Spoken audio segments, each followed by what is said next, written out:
I can't even. I mean, On your home of the Gamecocks. I don't know. Everything's going wrong, and I don't know what to do. I don't know, but I might go back to me. 107.5. I'm pretty good at drinking beer. The Game.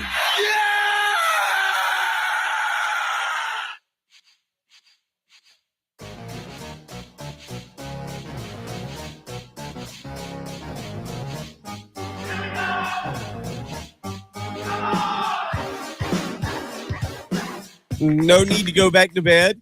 Bill Gunner, Patrick Perret, Jen Jensen will get you through. Up and going. Everybody just wakes up and turns their radio on. They're like, yeah, I think I'm going to go back to bed.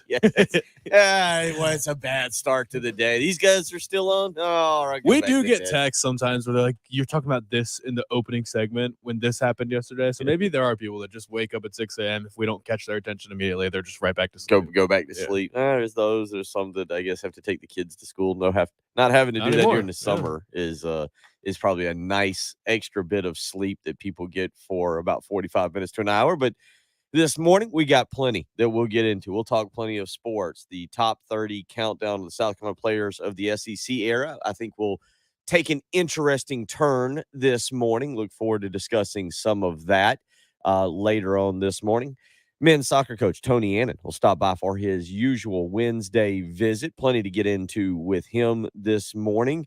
And then coming up at about 8:15 this morning, we'll be joined to talk a little bit about the Own 3 ranking of the SEC football coaches. We got into that a little bit yesterday, and Jesse Simonton will join us this morning to discuss that. All of that, plus, Patrick, the PGA Tour somehow came up with $160 million in the last few weeks. Just $160 million has popped up where they are going to have extra money next year, or starting in 2023, I guess, is right now the plan. It's still got to be some things some hurdles have got to be made.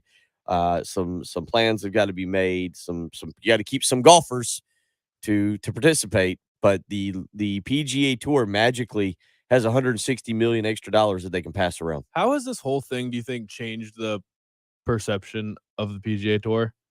Like, do you think people that just watched golf for the last 30 whatever years, they just said, okay, they've never thought twice about how the PGA Tour does business, and now they're starting to lose respect for them? I know they were getting dragged yesterday for like, oh, so there's just $160 million sitting around. So you could have been paying these guys more the whole time, but you're not, and it took the Saudi money for you to change your mind. And also, do you think that Colin Morikawa was going to go, and then this was the last-ditch effort, or maybe not Colin Morikawa, but a couple guys were like right there in the end, and this was enough for them to say, okay, you know what? I'm back.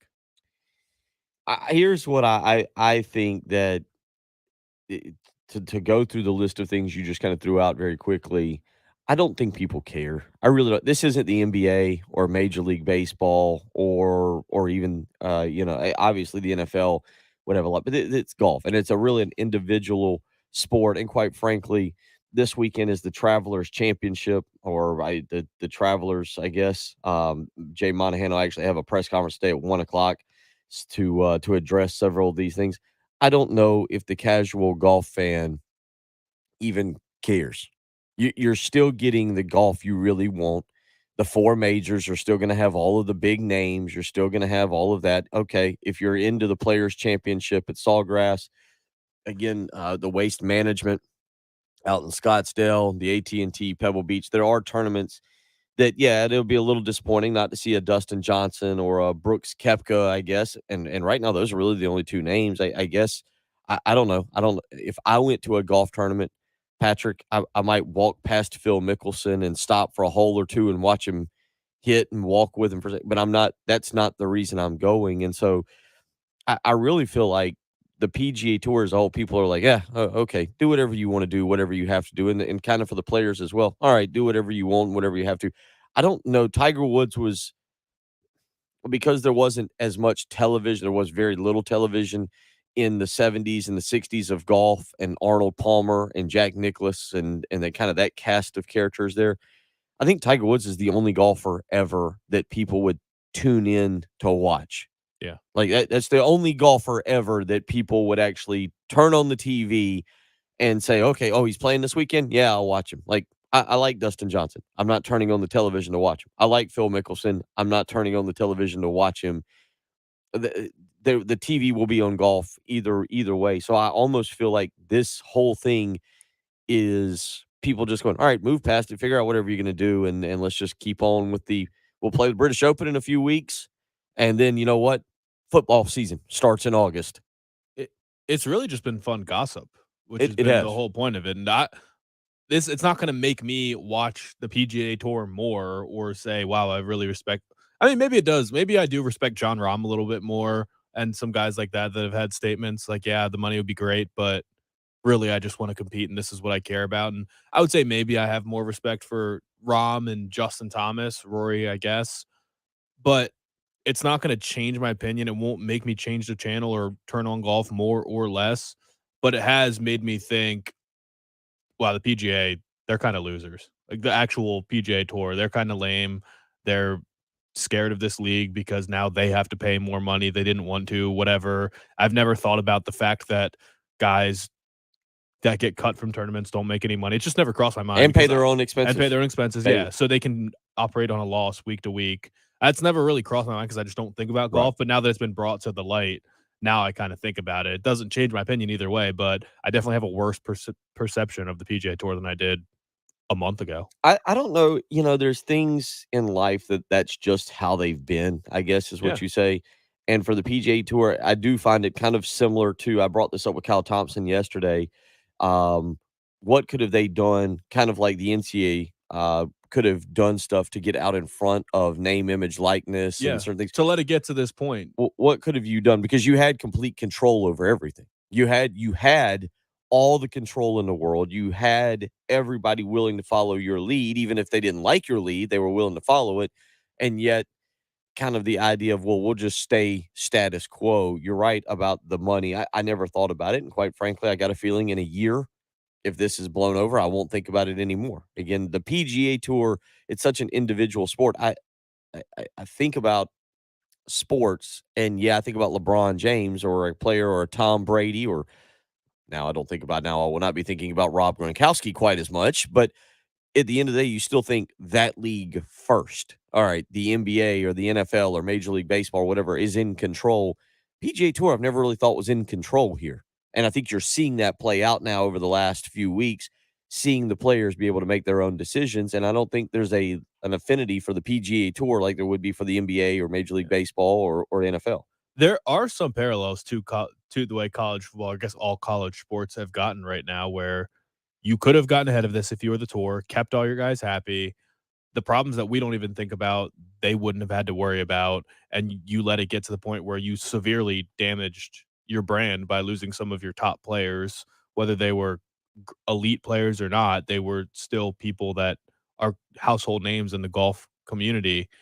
Same with college football, where you could have gotten ahead of this. You could have appeased some of the players, but you stood on a hard line stance of you are amateur athletes, your pay is your scholarship, and then all of a sudden, at one time, you get the transfer portal and name, image, likeness, and maybe everyone would not agree, but it has damaged the sport in a lot of ways where it's hurting a lot of programs that would have otherwise not been hurt. I mean, Pittsburgh's hurting, and Pittsburgh would have never lost Jordan Addison in years past. True. He wasn't unhappy.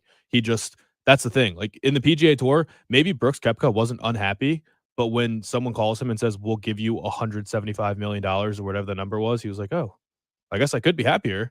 Same with Jordan Addison. He wouldn't have left Pittsburgh. He was happy. He was going to be a first-round pick. He won the Biletnikoff. But when he realizes, wow, it's very easy for me to change, and I can go be living in L.A. making $2 million playing with the best quarterback in the country, I'll go do that.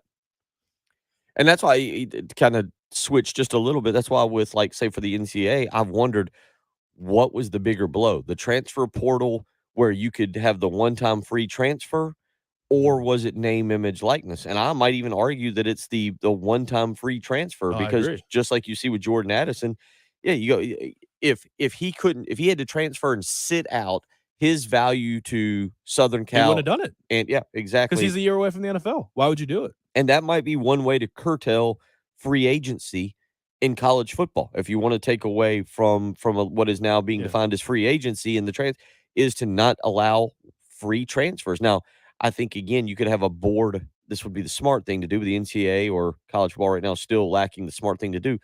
have a board of governors where it goes in front. You have okay, your coach got fired. That sounds like a good reason to, okay, you got a very serious illness in the family. That sounds like a reason to, but just because you're stuck behind somebody else or you can make more money in another school. Because Jordan Addison he's from my town. So he lives 3 hours from Pittsburgh. He's across the country from LA. So things like that. Yeah. It definitely has hurt the sport more because no one notices and no one cares. We heard Nick Saban throw some number out that my quarterback's making $1 million. No one noticed that or cares about that. It's the fact that guys are leaving and going to powerhouses and things like that. No one would really care. No one's talking about whatever CJ Stroud's making. Ryan Day said it costs $13 million to keep their roster intact every year in name, image, likeness. I'm sure CJ Stroud is making high six figures at the minimum, but none of us are noticing it and no one cares. So it definitely is the transfer portal hurts more. 803-404-6100. That's how you can be a part of the program this morning. If you want to join us, again, coming up at 7:15 for his weekly visit, head men's soccer coach Tony Annan will stop by. He'll be in studio with us. Coming up at about 8:15 this morning, Jesse Simonton from Own3Sports.com will join us. We discussed a little bit yesterday his ranking of the 14 SEC football coaches, and it's not that we really disagree with him, but kind of interested to discuss that with him. Were you texting with him? Or did you just We've emailed a little bit. Does he think that he's coming on to get attacked by I South don't think Carolina so. He fans? seems pretty excited. Yeah. To be quite honest, I'm not sure how many invites he got on regarding his piece. Yeah. He seems, but I assume he's thinking, well, I did rank Shane Beamer number 10. I'm going on to South Carolina Station. They're probably going to attack me. I got to come ready to defend myself. Yeah, he seemed kind of excited. He seemed kind of like a guy who, if we'd have asked him to come on in the first segment, he would have been, sure, yeah, I get to go on. Yeah, you guys? Oh, okay. I won't turn my radio off and go back to bed. Us. Yeah, he's heard about me. Spin the wheel. That's what we should do. We should actually make Tony Annan spin the wheel and see what that comes up. So 803-404-6100 if you want to be a part of the program. Gene weighing in, the PGA Tour now learning it's all about the money. Yeah, it's I go back to what the analyst on the Golf Channel last week that I'd never heard of who said he'd been at the Golf Channel for years and said, I'd like to think that I'm loyal and I'd like to think that I would have some standards and would stay with the Golf Channel, but he said everybody has a price. And if somebody comes to me with triple what I'm making here, I'm taking it. Probably going to take it. So 803-404-6100 if you want to weigh in this morning. We got plenty we're going to get to. It's Bill Gunner. It's Patrick Predich, Jen Jensen. It's the early game on 107.5 The Game. The Extra Point with Pearson, Preston, and Gamecock Central. 9 a.m. to noon On your home of the Gamecocks. 107.5 The Game. Having that clean home, having your rugs, your carpet, your tile, your upholstery all insanely clean, well, it's kind of a nice thing to have, quite frankly. With summertime upon us, the kids are at home more, probably tracking in more dirt. They're probably spilling some crumbs on the couch when they eat snacks in the afternoon. Who knows what they're doing? That means you need to contact Zero Res. Keep that house looking spiffy. Keep it looking clean. And with Zero Res patented ZR water technology that doesn't use soap, no residue, no harsh chemicals, that's exactly what you'll get. The kids will be fine. They'll still be able to eat on the couch. You'll still be able to walk barefoot through the house.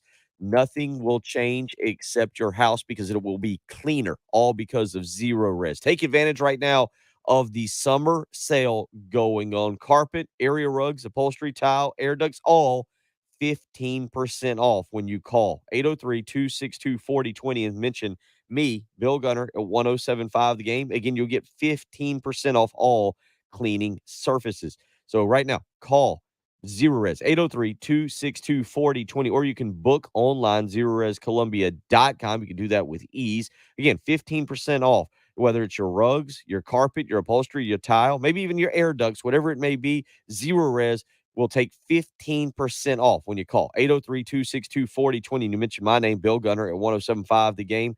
Call right now or schedule online with ease. ZeroResColumbia.com. Zero Res, spell it backwards or forwards. It's the right way to clean. 107.5 The Game traffic from the Shepherd's Glass Traffic Center. Shepherd's Glass, a true reflection of quality. ShepherdsGlass.com.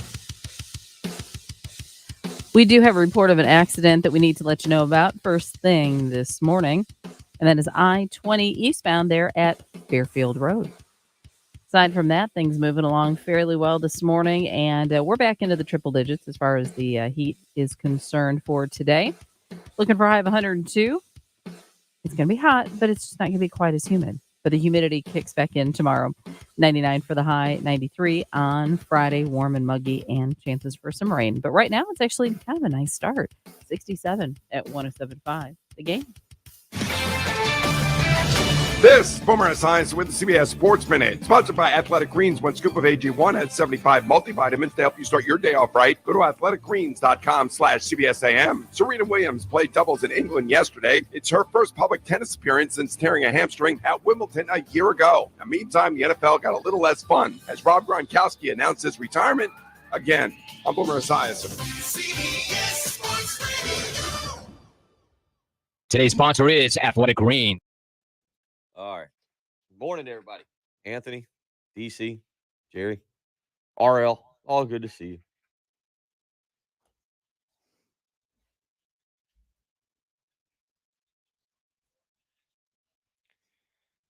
All right. This was something I wanted to start doing, so I figured it out.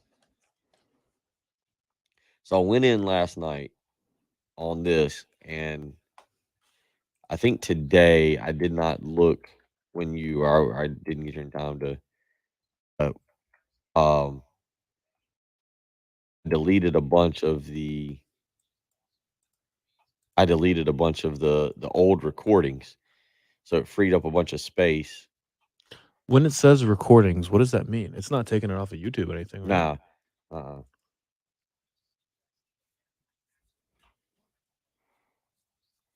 Man.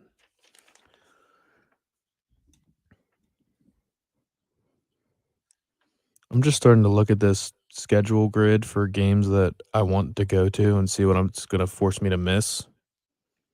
It's a really good week 2. What do you mean? Like I really want to go to Arkansas, and I'm planning on going to Arkansas. But I also like watching every game, and that will coincide with Alabama, Texas, and we play at the same time as Alabama, Texas, and then Florida, Kentucky. No, we don't. Yeah, we do. That's right. Yeah.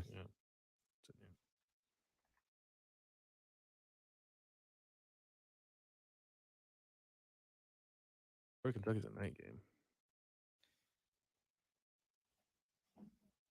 I would imagine. I think Kentucky's been a night game for like the last 7 years. I think if I'm thinking correctly, this was the first Florida night game in forever. It's been a noon game, and Kentucky's been a night game for like the last 7 years. I don't remember the last time South Carolina played Kentucky during the day. They have played Kentucky during the day since you've been here in 2015. I don't think I've ever seen them play Kentucky during the daytime. It's been Connor Shaw. There was a Connor Shaw game when he got his first start, and South Carolina lost up there with Garcia in 2010. I think that's the last 2 times I remember South Carolina playing Kentucky during the day. You going to any road games this year? I don't know. Well, probably not, because if I go, it'll be kind of a last-minute decision because I've got to get Austin's soccer schedule. I mean, they're all drivable except for Arkansas. Arkansas is my daughter's birthday weekend, so I think I'm not able to make that. Where else would she want to spend her birthday than Fayetteville, Arkansas? That's every little girl's dream birthday.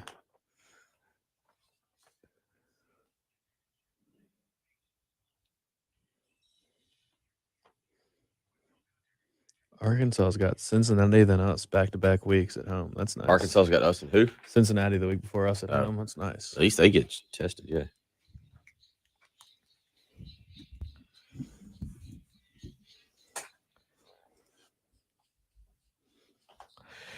.621 on a. I wasn't listening, Jen, but Buckeye Eric weighs in and says, Jen, with the absolute most calming weather voice known to man. And I wasn't listening to your weather report, so I know it's supposed to be into triple digits, very close to triple digits. It's supposed to be warm today, correct? I was going to say. Oh, yes, I was not listening, and I was gonna. Okay, well, that's livable. That's jump in the lake weather. Put that on the wheel of put that put that on the wheel of agony. Jump into the lake during the summer. Not quite as much agony as you would think. Yeah. So Until you get sunburned. just true. Well, yes, and Just jump in and then get right back out. He's having a rough go of it. We'll get into some college football talk. Patrick on our live stream was just bringing up the week 2 schedule. He's trying to debate driving or heading to Arkansas, and he realized the schedule. We'll get into that in just a second. But first, I want to get to a text message here that came in from Dennis, Patrick, and this is kind of a very good question here.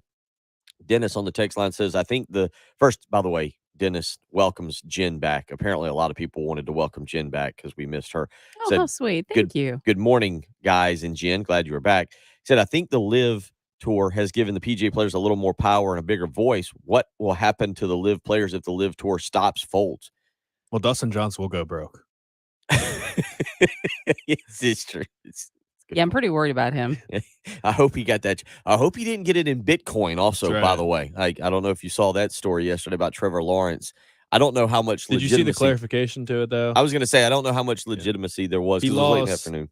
It was something like $24 million, and it was the percentage of everybody's income that was lost. Right. Trevor Lawrence's was like $24 million, but it was actually that he signed an endorsement deal with a crypto company or something. So his signing bonus of his crypto endorsement deal was paid in Bitcoin. So he's lost the value on that, but not his actual NFL contract. Oh, okay. Everyone was saying how stupid he was for putting his entire NFL contract in Bitcoin. That was apparently not true. There was a football player who had done that a year ago. Odell Beckham did it. Yeah. Odell Beckham. He basically played for free last year and got a Super Bowl, but also tore his ACL. So a costly season for Odell Beckham. We'll get back into that in case you were wondering what we're talking about, but I want to get to this text message real quick. Dennis again weighing in and said, what will happen to the Live players if the Live Tour stops, folds? I would assume, Scott says DP World Tour. I would assume that the PGA at that point will force them into a suspension, 6 months, 8 months, maybe a fine. Maybe they look at Dustin Johnson and be like, you know what? You got 125 million. I'd say a fine of 25 million seems fine. Seems fair. Who knows what the PGA Tour would do? But Patrick, I would assume that if something were to happen and the Live Golf Tour decide that they don't want to keep using this money or something of that nature, that what they would end up doing is being back on the PGA Tour. I don't see the PGA Tour being that spiteful to where they're like, no, you can't ever come back. The PGA Tour knows their value. They would probably welcome them back, but they would have some kind of weird suspension and something else. You're ineligible for the PIP money or something like that. Yeah, something stupid that, yeah. I definitely think some of them would be spiteful and say, I'm not coming back. At least a couple of them would probably be like, I'm retired. Mickelson would. And Dustin Johnson's made enough money. And I say that being in the serious, he's made enough money in endorsements and in prize money. He was at 70. I think you had said like 74 million. Yeah, 74 million. And then not counting endorsements, he'd done very well. So he was probably over 100 to begin with, not counting 125 he just got and whatever he'll make in the next few months off of the Live Golf Tour. But with that being said, I would assume DJ could be a guy who's like, you know what, I'm not coming. I'm just going to play the majors. I'm going to play the majors, and I don't need the rest of it at this point. Phil can't be on the Champions Tour, right? That's PGA, right? Right. How much money do those guys make? Is Phil punting a lot of money with a potential lucrative Champions Tour career? Did he play one tournament and win it immediately? He's not. I mean, the answer to your question is if he got what is reported, which is $200 million, no, he would never make that. No, not on the Champions. He didn't even make that on the PGA Tour. Right. Yeah. No one has. Yeah. I just going back just in case you're wondering, never thought I'd be mentioning this morning, but the U.S. Senior Open Championship is in Bethlehem, Pennsylvania this weekend. The purse is $4 million. I was just trying to go back real quick and see if they had a breakdown of the most recent tournament to give you an idea. So this was the last one, the American Family Insurance Championship on the Seniors Tour. Again, the guy who won, Patrick, made $360,000. I think Phil's making the right. He'll be okay. Yeah. The Senior Tour has, assuming that he's got all 200 million of those dollars. He does need to have it. And hopefully, again, doesn't have it in Bitcoin. That would be no one knows. Right. 803-404-6100 is how you can weigh in this morning. We'll get into some college football talk. Patrick was looking at some schedules and wanted to get excited about week 2. You've got a couple games that stand out. We were also mentioning you were just kind of going through. We'll let you kind of go through where you were going, and I'll just continue talking like I was about the South Carolina Kentucky series. I think South Carolina might actually want to play Kentucky at noon this year. They haven't played Kentucky in a day game since I think 2011. It maybe 2012 is the year I'm thinking when Connor Shaw took over for Steven Garcia. So we'll get into that. We'll cover a lot of other things this morning. Coming up in about 45 minutes, Tony Annan will join us as we talk a little soccer with him, but also get some Father's Day thoughts. He was out on the lake. Speaking of jumping in the lake, you're listening to the early game on 107.5 The Game.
Jen mentioned it earlier.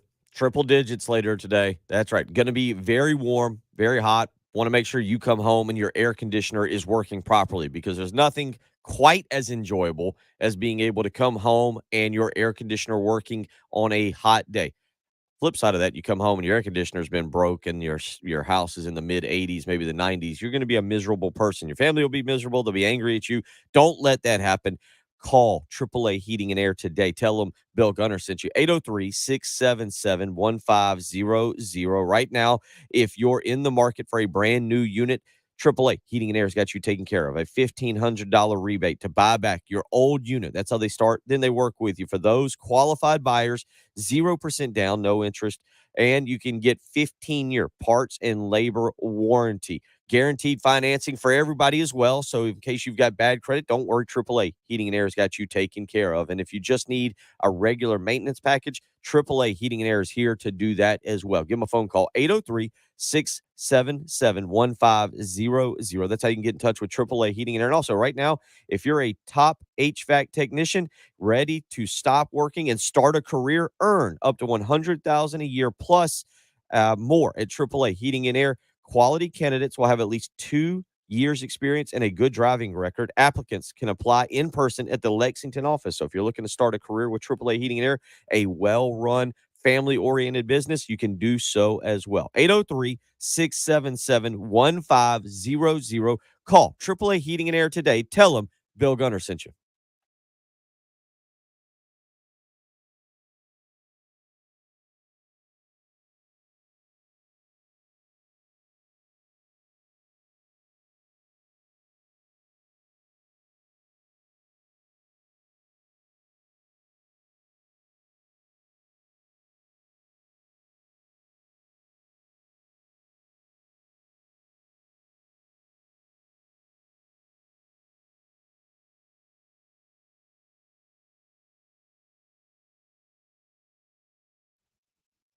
We're good. Yeah, morning, Robin, Craig. This is also true RL. They've technically lost nothing until they sell the crypto. Oh, we're fine. We were fine. We did a good job. We hung in there. NBA draft tomorrow night. Everybody fired up? Patrick's so fired up he's throwing his headset around. I am fired up. The Wizards might trade up. I got my 2 targets. Who you got? I want to trade up for Jaden Ivey. If we can't do that, there is rumors that he doesn't want to play for the Kings, so they're probably going to trade that pick. And if we can do that, I would love that. If we stick at 10, I want Ben Mathurin.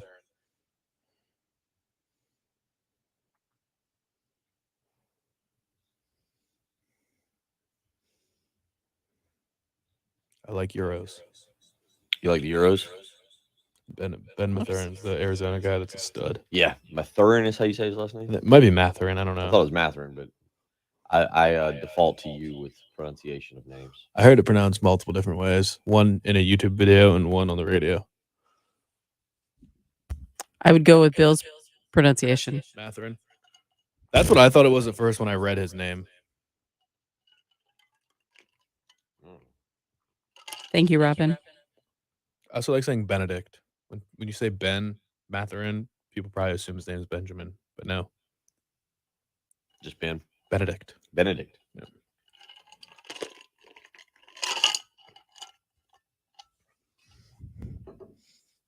Is anybody else having an extremely tough time with the Monday off? It's actually Wednesday deal. Normally I'm okay on that, but like I'm very thrown off. In a good way? I mean, it's not in a bad way. It's not like I've showed up to a Monday appointment or anything. Just like I was just having to check my phone to make sure. But in terms of being thrown out for this, that means just we're closer to the weekend. Exactly. I'm ready to sleep in again. Not a bad thing. Not a bad thing. Amen. I'm taking a little more of an adjustment to get back in the rhythm of things, after being out last week. Not like it was a vacation, but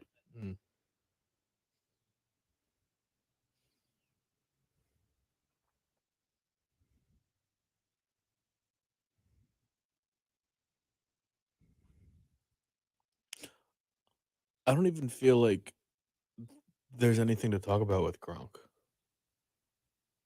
Let's just talk about his career. But is it over? Well, that's what we're talking about right there. There you go. Because we've already done this. We've already done this whole thing.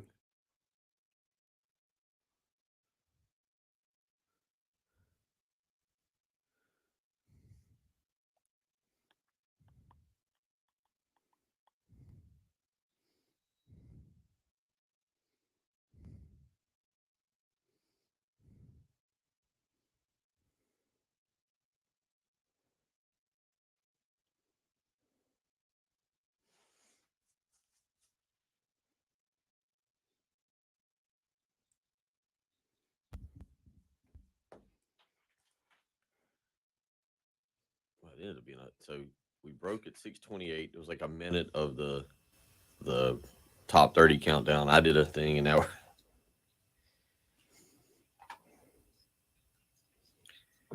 this game last night, the Braves. My goodness, did you see this? No. They got down 4-0, came back, ended up losing 12-10.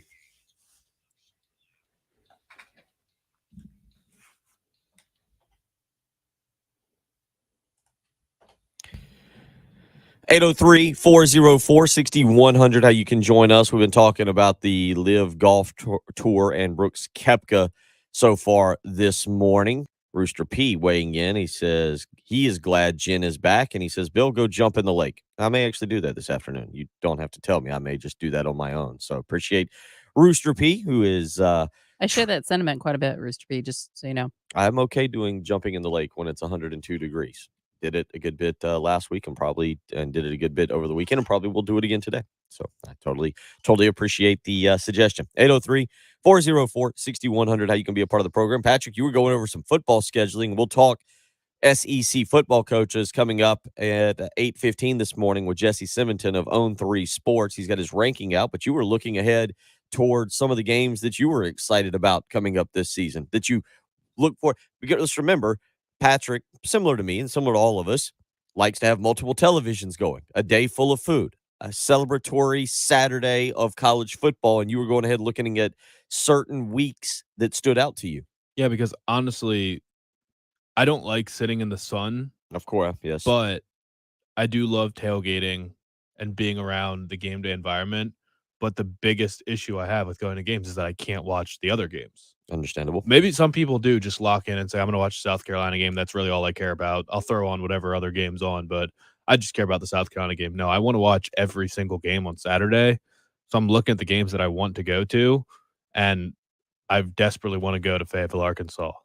But on the same noon slot that day is Alabama, Texas, which is the biggest non-conference game since I don't know when. I mean, in terms of name brands, there wasn't anything that compares the last couple of years, right? Georgia, Clemson. I mean, that one was pretty big. That one was last big year. because those teams were both better than Texas. I mean, you say that, but these are like two of the easily five biggest brands in college football, right? I mean, I understand where you're coming from there, but you've got a game on opening weekend that, in terms of name brand, I mean, look, last year you had Alabama, Miami. That's in terms of name brands. Miami's every bit as big as Texas. As Texas, yeah. Are they? Yes. Texas is like the richest program in. Well, this is name brands. Miami's got way more championships. Was far more dominant in the 80s and the 90s. Miami's to me. Not, I mean, granted, what you're discussing there with money and everything, totally different conversation. But in terms of name brands, that one was every bit as big. And yeah, Georgia, Clemson was every bit as big a game. Also, if you're just going name brands, just pure name brands. LSU, Florida State, is that where you're going? I'm going Notre Dame, Ohio State on opening weekend. It's just as big as any in terms of name brands. The true, I would say, the true debut of Marcus Freeman. That's September 3rd. Yes. At Ohio State. At Ohio State. Game day will be there. By the way, Ohio State got 2 5-star receivers yesterday. Yeah, Ohio State. Brian Hartline's our buddy Buckeye Eric on the text line tweeted in yesterday, and Brian Hartline is a beast on the recruiting trail and has done an incredible job. You know what he makes as a wide receivers coach? I looked it up yesterday. In the mill, is it going to be $950? $950? Yeah, he's earned every bit of it. Yeah, we talked a little recruiting yesterday, but going back, you were looking at some weekends. What were some weekends that stood out to you? Yeah, I mean, because that's the problem. Like, the day that South Carolina plays Arkansas is the Texas-Alabama game, and then the Florida-Kentucky game, which I think will be really interesting. Looking at just the other games I want to go to, I mean, I feel like I need a redemption shot at Kentucky because I hated Lexington. But that day, I mean, you just look around the conferences, they're all great games. Like LSU, Tennessee, so interested in that. But the big one, and Kentucky, South Carolina will probably be a night game. And that same day is the biggest conference game of the season. You know what I'm talking about? What's the biggest game of the conference this year? Alabama, Texas A&M. Yep. That's October. What is that? October what? October 8th. 8th. Yeah. To go back to your point, on week 2, let's just go back to week 2. You're talking about Fayetteville. Fayetteville, I think for South Carolina fans, 803-404-6100, just because it's not drivable, it might be a little bit more difficult. But I think that would be the away game that is circled this year because, as we talked about, it's been rarity. It's a rarity. Maybe that'll change with new scheduling formats. You mentioned it. Noon kickoff and that. Noon kickoff for Alabama and Texas there on the Fox network. But if you go down later that day, you mentioned it, Florida, Kentucky, which will be a huge game for Billy Napier. Florida, by the way, who typically is not a team that goes out of its way to schedule difficult openers. Going back to what we talked about with coaches, Florida opens with Utah, and then they get Kentucky. I would think the Billy Napier era would be off to a very poor start if they are 0-2. There will be a lot of people. Florida's not exactly lighting the world on fire recruiting right now, and talking with our buddy David Waters, who we'll have on probably post 4th of July week to start looking ahead toward breaking down different teams or whatnot. But there's a lot of people down there who are kind of panicking right now because they just assume Florida should be reeling in 4 and 5 stars, much like they did under Urban Meyer and even Will Muschamp. And it didn't happen under Jim McElwain, didn't really happen under Dan Mullen, and it's gotten off to a questionable start here with Billy Napier. All right, so you want to guess the spread of the Florida-Utah game? I would guess Utah. If you're asking, I have not looked. I would think Utah is favored by 3 to 4. They're favored by 1.5. Okay, in Gainesville. If Utah beats Florida, and then Kentucky obviously beats Miami of Ohio, Kentucky will go to Gainesville favored, right? I think it's going to be similar to what you have with Utah. It wouldn't surprise me to see Florida favored by a point, maybe 2. I could see that game being a pick 'em. Real quick, to go down Florida's schedule, Patrick, Utah, Kentucky, then they get Jeff Scott and South Florida in Gainesville in week 3. And then it's a huge trip up to Knoxville for Josh Heupel and that potent Tennessee offense. And Tennessee's a team. South Carolina seems to be drawing a lot of South Carolina's drawing a lot of the love that I thought Tennessee might be getting. Like, there's a lot of people who are kind of promoting Shane Beamer, South Carolina. Shane Beamer is a more charismatic coach than Josh Heupel. Josh Heupel, while I think is a good coach, just looks like a lump on a log over there. Yeah. I mean, He's just a dork. there's not a whole lot of charisma there when you listen to Josh Heupel. Just But wait he- for SEC Media Days when he keeps talking about that tea. That tea's amazing. There's nothing like that But tea. you can't argue that Josh Heupel is not a bad football coach. So Josh Heupel is a guy that I think probably Tennessee, maybe Hendon Hooker is back for them. They've got Brew McCoy coming in from Southern Macau, who at one time was a 5-star wide receiver and has transferred multiple times. They've got talented playmakers there in Knoxville. And you look at Tennessee that- will be 3-0 because they got Ball State, Pittsburgh, and Akron. Yeah. 803-404-6100. We'll continue discussing a little college football coming up in about 30 minutes. Tony Annan, men's soccer coach, will join us. And then coming up at 8:15, we'll continue discussing college football as Jesse Simonton from Own 3 Sports will join us to talk about those rankings that we mentioned yesterday. Also, I think you're going to be very intrigued. With the number, what are we at? I've given up on I think we're numbers. 19. I think Are we're we in at the top 19? 20 now, 19 within the today. top 19? 20. Okay. I've given up on the numbers. With the number 19 player in our top 30 countdown of the Gamecocks in the SEC, you're listening to the early game on 107.5 The Game.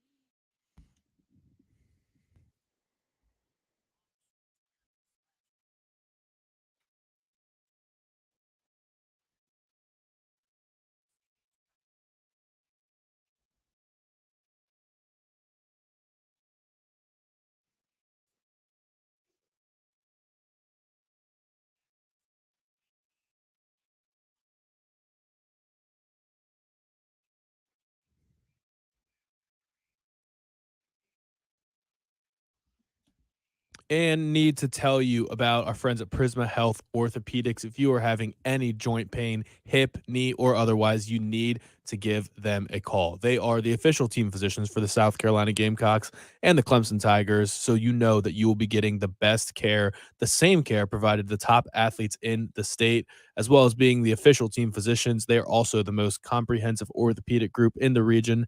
They have 65 specialists across 6 locations to serve you wherever you might be. So again, if hip and knee pain is making your daily life difficult, you need to seek the best care and find out just how poorly it's affecting your quality of life by getting out there and taking a free health assessment. Do not let that pain hold you back.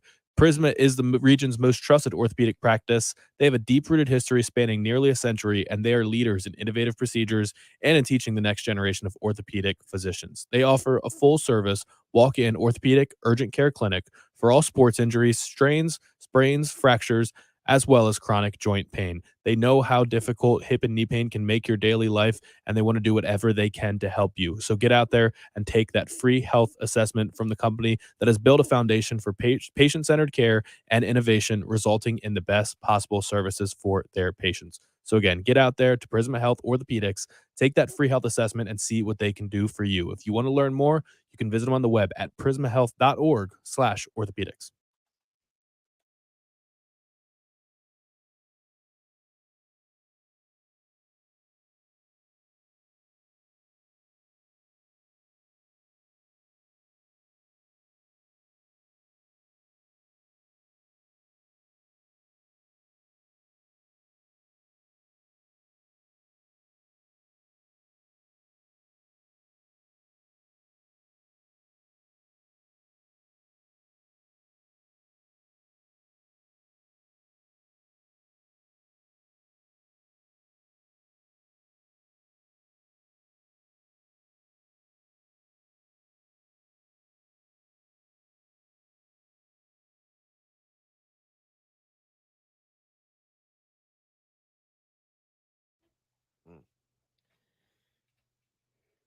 Yeah.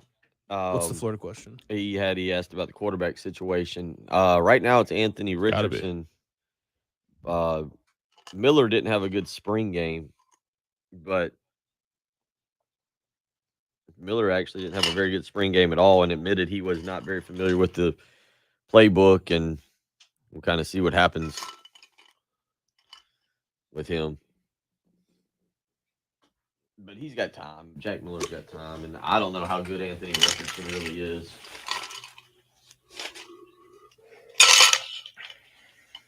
You got some iced tea over there? It was iced coffee, but I need to iced them out. I want to pour water in it, but I don't want it to be coffee flavored water. You think Brian Hartline's going to be the wide receivers coach there forever, or does he have? I think he's happy doing that, making $1 million a year, or does he want to be a head coach one day? He wants to be a head coach. I think he's got to be an offensive coordinator first. How often? I mean, I think he got passing game coordinator added to his title last year. I mean, how many guys are there that are just content being position coaches for their whole careers when they're that good at it? I don't know. Yep, Craig, gonna be a warm one today. Very warm. There you go, Robin. Now you got a built-in place to stay at. Nice. Way to live the life. Hey, see, I'm interested. I've talked to a lot of people about Arch Manning. I don't know how he's good, but the discussion that he's a generational talent, there's a lot of people that have said if his name was Arch Johnson, he wouldn't even be a top 20 recruit. Like, Really? yeah, I've talked to enough people that I still talk to. They won't go out and here's the thing, none of them will put their name behind it, and nobody wants to upset the Mannings. No. Apparently the Mannings are actually the football mafia. Like, once you're in their bad graces, you get nothing. Well, and now there's game shows they're producing, so Yeah. Yeah, you don't mess with the Mannings. Well, because it was a huge story. Alabama taking the commitment from Eli Holstein. Yeah. And they were saying, is that put him out of the running or what? And I have heard some people say that Eli Holstein, if you flipped their names, would be higher ranked. Yeah. Holstein's supposed to be really good. So he's been committed to A&M. Was he committed to A&M first? Yes, I think so. I think you're right.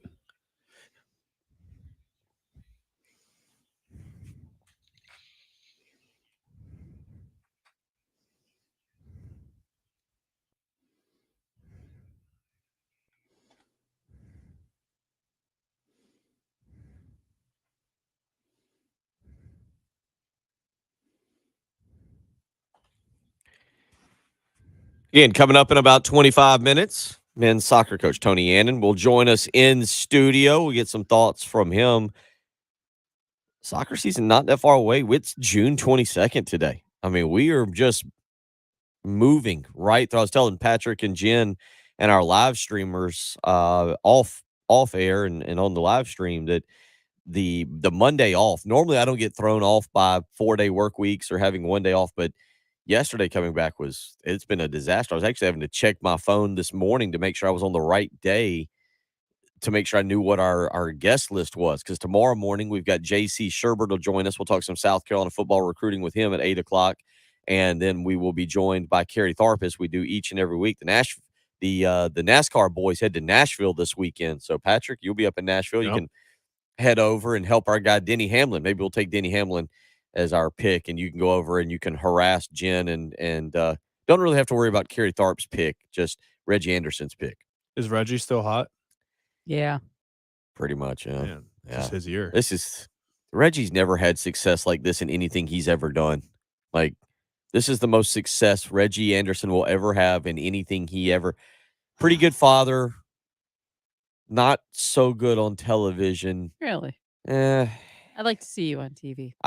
He used to have me on all the time. I made him look. I'm sorry. I made him look taller. That's all I can say for that. So you stood on a box?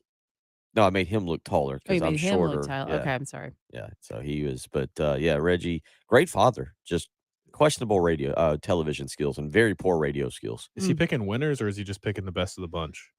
He's been picking winners more than anything. Yeah, like this past week, I need to pull this sheet up, but I think he was last. this past week, from 2 weeks a week ago. ago. Yeah. Yeah. It confused Patrick yesterday as we were sitting in here and he looked up and they were re-showing last year's Nashville race. Mm-hmm. And Patrick was like, hey, wait a minute. They didn't have a race last week. We didn't pick winners. So, Correct. Because I did watch a lot of the Sonoma race. yeah, he did. Yeah. That was a good race. Mm-hmm. It was, yeah. I'm a Daniel Suarez fan now. I really like Daniel, and he's been just there, like he's been very competitive and everything with Trackhouse Racing, that's kind of fun because, one of his owners is Pitbull. So that's kind of fun. Did not know that.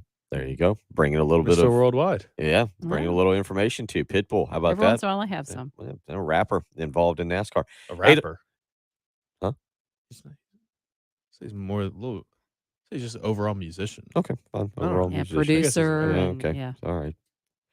He'd be good. Well, you see where we're going with the program this morning. Thankfully, Tony Annan will be in here again in about 20 minutes. And again, tomorrow, J.C. Sherbert at 8 o'clock to talk football recruiting. And then at 8:40, Kerry Tharp will join us as well for our NASCAR picks segment, in which Reggie Anderson will again wait until the very last minute to send his picks in.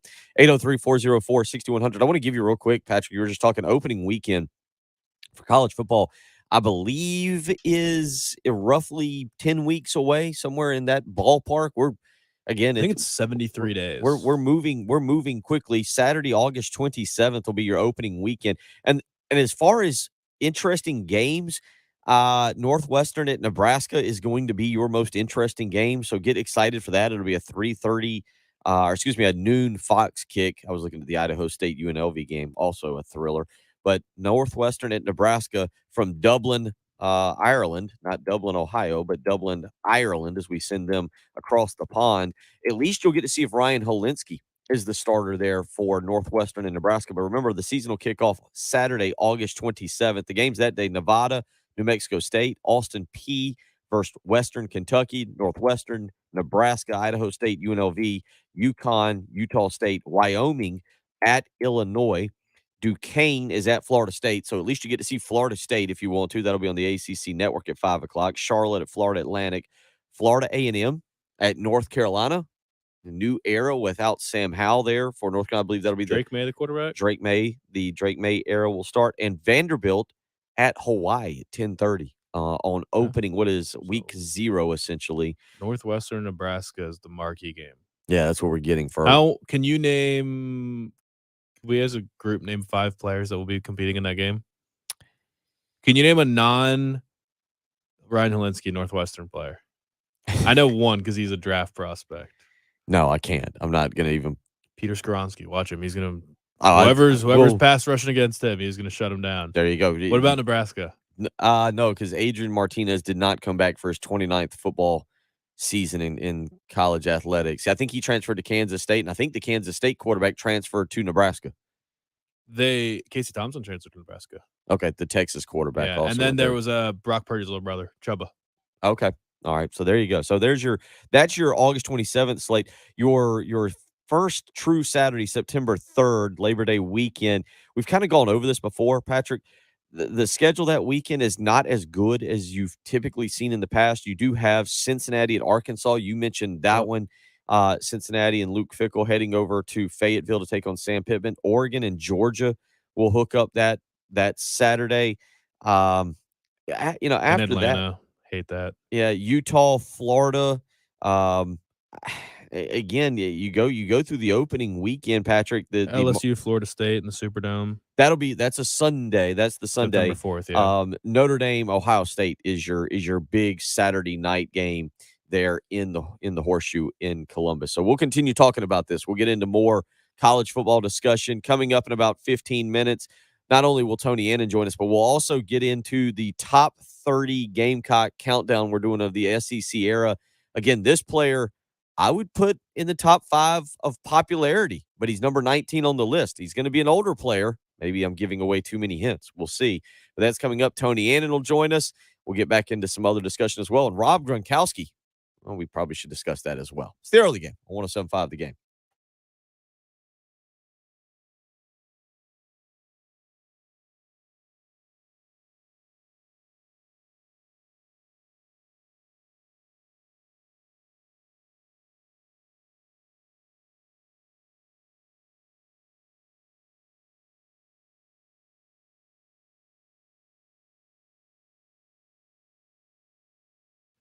Morning, Trey.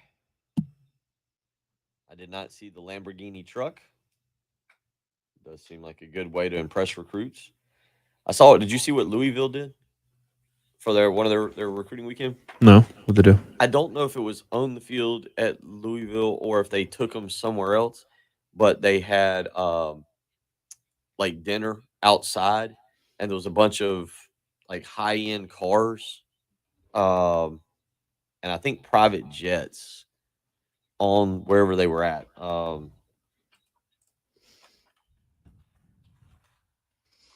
Because I saw that. I don't think it was. I don't think it was. Oh, okay. So it was. It was on the field. It was at whatever they're calling that stadium now. Yeah, there's this video of it. Louisville football is hosting its biggest recruiting weekend ever. The visit began Friday with a DLC. No, a trip to Bowman Field. I don't know what Bowman Field is, where players ate dinner with private jets and insane cars. I guess Bowman Field is their private airplane hangar. Yeah, I guess that would make sense. Is maybe they're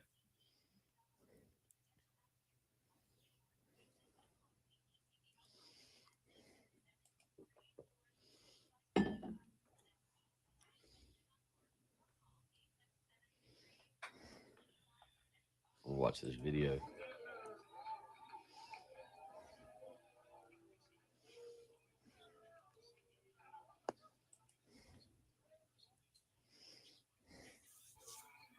Oh yeah, they got a Bentley, a private jet. Yeah, so they're at an airplane hangar. Oh, they got like spots set up for pictures.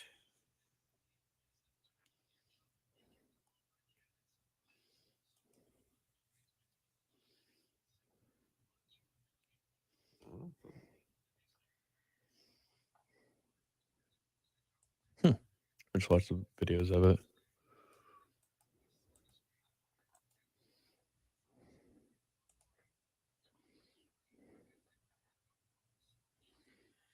Yeah. So they've gone all out.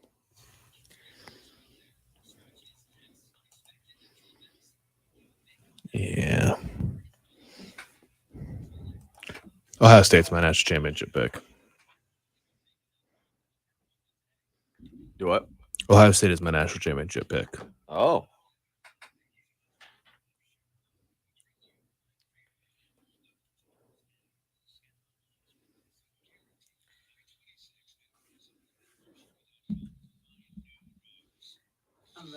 Your first spot is QC. 7-12. Okay.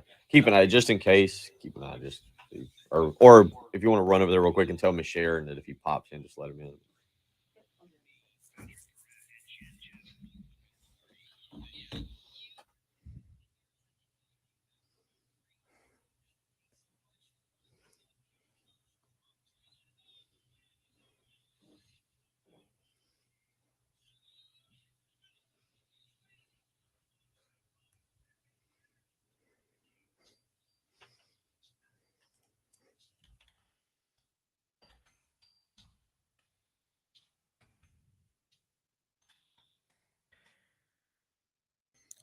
7:01 on a Wednesday morning, June the 22nd. Hope you're doing well this morning. Bill Gunner, Patrick Perrette, Jen Jensen, as we carry you through the week, get you closer to the 4th of July. Then it'll be SEC Media Day, July 18th through the 21st. I saw where I believe South Carolina will begin camp the first weekend or the first week of August, Patrick. So we will start camp. We'll have some NFL taking place with the Hall of Fame game not too far away. Hall of Fame weekend actually set for the weekend set for August the 6th. That's Saturday. The Hall of Fame game will take place on Thursday, August the 4th, Jacksonville and Las Vegas.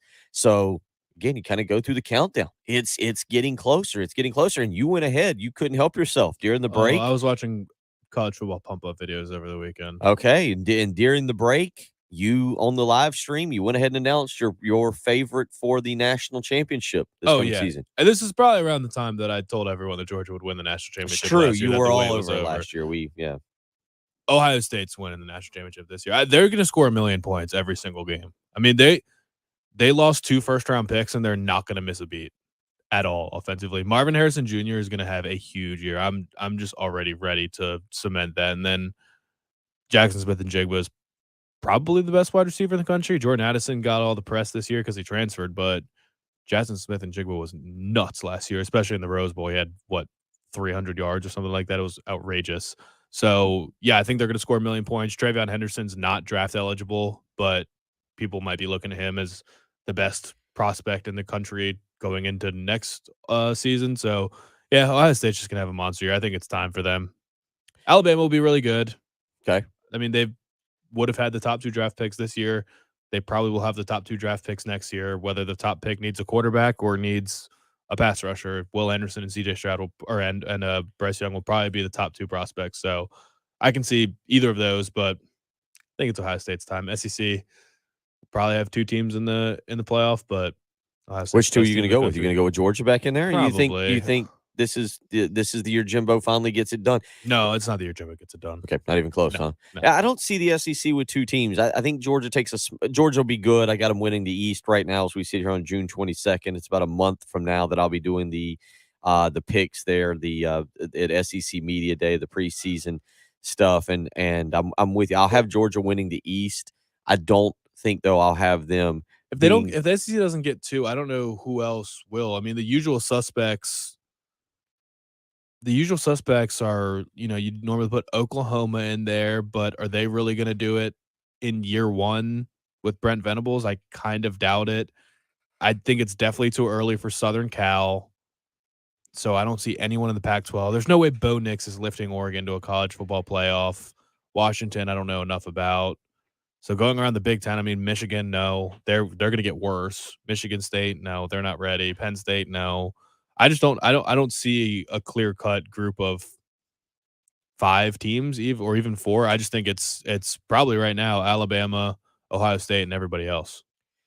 The rundown on that Ohio State schedule real quick, because it actually is not as difficult as you might think. Notre Dame in the opener, but Notre Dame's got to make some changes. Again, I could see Notre Dame going to the playoff at 11-1. Okay. Arkansas, by the way, Ohio State's first 5 games all at home. Notre Dame, Arkansas State, Toledo, Wisconsin, Rutgers.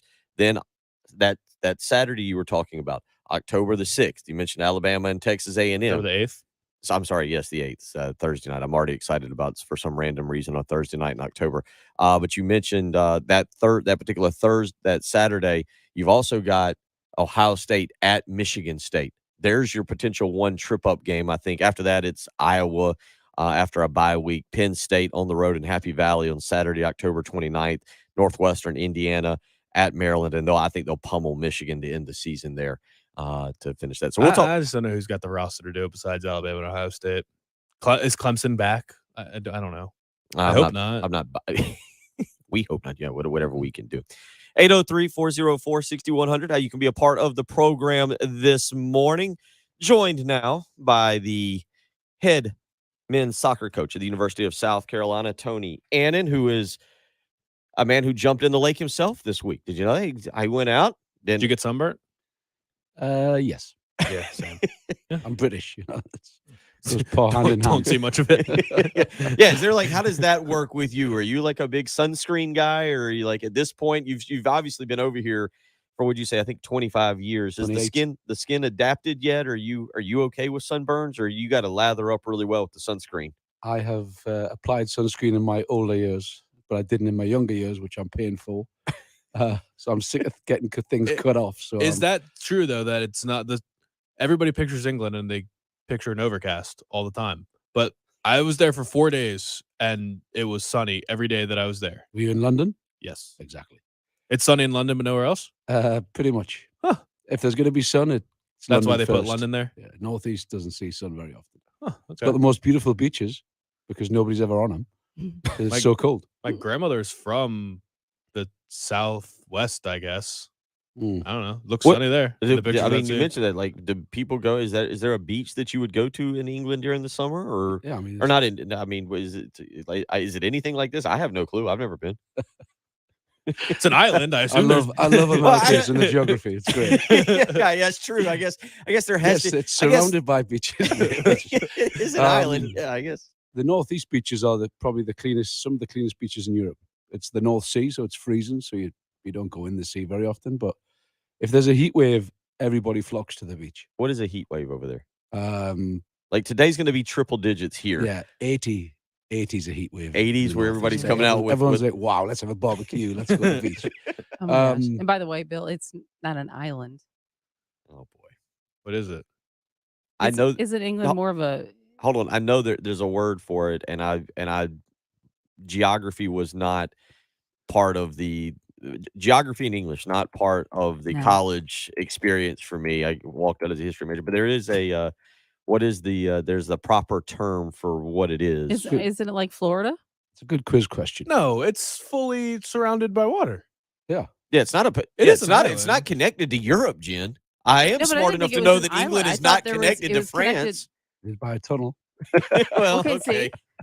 No, No, okay, so I wasn't, it's and an that's island. it England's isn't really an yeah. island. Okay, I'm pretty sure. I lived there. I think it's an island. I thought there was just a small connection. So No, there's no connection to Europe at all except the Channel Tunnel, which they dug okay, in the 90s. well there you go. I learned something today. Peninsula is what Peninsula. we're looking Yeah, that's what for I was going for, with. yeah. I thought maybe it was a peninsula. No, it's not a No, peninsula, but no I thought land connection, so it can't be that. So.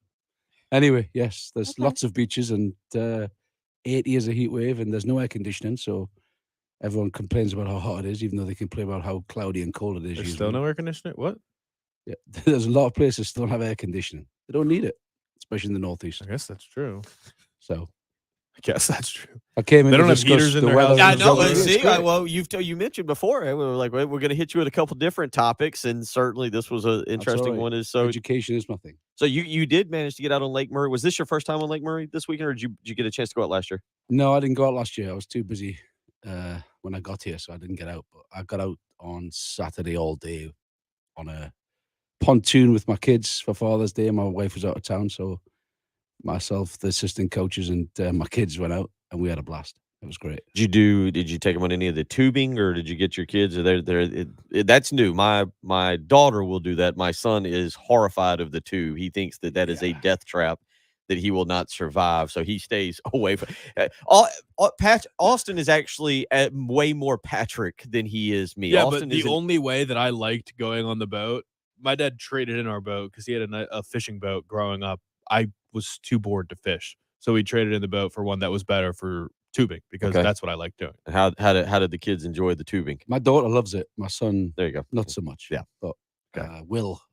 Big Will, who's 200 and something pounds, he went on the tube with my daughter, so it didn't pull very fast. She got pretty bored.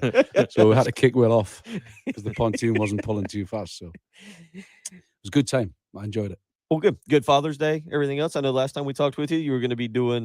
Patrick said a roast. Did I forget that? I thought he No, said I burgers. was that was Okay, a you're br- just that was the yeah. British We didn't. thing. Where's our no leftovers? I didn't cook this weekend. No. I took the kids out for dinner. When my wife went out of town, I'd just go for dinner. Well, good. Well, we'll catch up with some soccer stuff this morning. Get some thoughts on a few other things as we carry along. You're listening to Bill Gunner, Patrick Pratt, and Jen Jensen. Coach Tony Annan, him, men's soccer coach here. As we were talking schedules, Tony, countdown toward the start of college football season, but you are now really not far away from the start of your season as well. Less than 2 months before you hit the pitch for your exhibition opener against Duke. So we'll get into that a little bit with you this morning. A couple other things we'll discuss. You're listening to the early game on 107.5 The Game. The Extra Point, With Pearson, Preston, and Gamecock Central. 9 a.m. to noon. On your home of the Gamecocks. 107.5 The Game. Well, you hear that. If you want to get out on the lake and do some tubing, we've got a professional tube driver right here in front of us, a boat driver that can tow you around. All you need to do is contact Coach Tony Annan. You can actually do that on Twitter. I'm sure he's available with tons of free time over the next several weeks at Tony Annan1, I believe is how you can do that. But if you've been experiencing joint pain, you've had some arthritis or an injury, you're not really able to get out and enjoy the lake this summer, but it's time to get it fixed. And you can do it all with no drugs, no steroids, and no downtime by calling QC Kinetics, 803-281-6860. Again, that's 803-281-6860. QC Kinetics Regenerative Protocols can address any pain in any joint and give you the quality of life you deserve. It's 2022 and the old ways are out. So don't worry about the drugs, the steroids, the downtime. With QC Kinetics, you can get back to living the lifestyle you want to live in a hurry. 803-281-6860. Call QC Kinetics today for a free in-office consultation. That phone number again, 803-281-6860. That's QC Kinetics. 107.5 The Game traffic from the Shepherd's Glass Traffic Center. Shepherd's Glass, a true reflection of quality. ShepherdsGlass.com. And still working an earlier accident, Flat Springs Road at Kaiser Road. And still could be a little bit of a slowdown, I-26 eastbound there at Bush River Road, but that is in the cleanup stages and should be clearing shortly if it is not already. And your forecast for today, it's true. We are looking for triple digits. 102, as a matter of fact. Not quite as humid today, but that humidity rolls back in tomorrow. 99 for the high. And Friday, warm and muggy, 93. Right now, though, it is 68 at 107.5 The Game. This is Boomer Science with CBS Sports Minute, sponsored by Dell. For small business needs, call a Dell Technologies advisor today at 877-ASK-DELL. As the saying goes, the only thing wrong with tainted money is there taint enough of it. Greg Norman, Saudi puppeteers have plenty of money, folks, and 8 figures worth has apparently allured 4-time major champion Brooks Koepka to join the LIV Tour. Colin Moore Coward said no, however. I'm Boomer Science. When you're an innovative business, every blinking cursor is an opportunity. What will you do with it? Will you make something better or create something new? Our Dell Technologies advisors provide you with expertise and tools with Windows 11 to do incredible things. Because we believe there's an innovator in all of us. To do more with a Latitude laptop, Dell Technologies recommends Windows 11 Pro for business. Call a Dell Technologies advisor at 877-ASK-DELL. Welcome to Allstate, where we bring it all together. And bundling your home and auto is good, right? And it saves you up to 25%. It all comes together.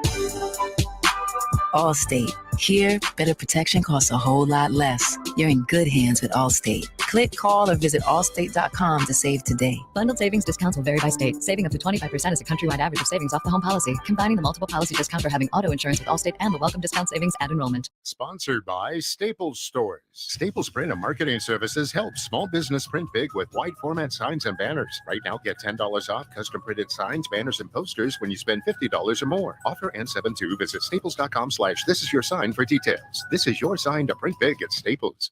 Okay, we've gathered you here in Yield Conference Room to announce that thanks to all your hard work, there will be bonuses this year in the form of gift cards to Grimwald's Tavern. Throughout history, people have always been underpaid. Search jobs by salary at monster.com or download the app. Summer is here.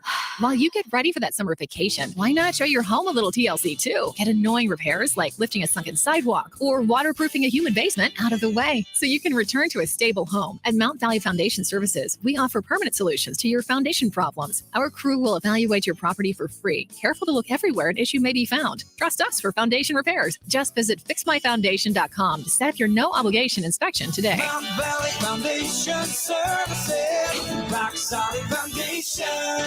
At the Samuels Reynolds Law Firm, we've seen how terrible accidents turn lives upside down, and we're proud to be the lawyers our clients depend on during their toughest moments. I'm Jason Reynolds.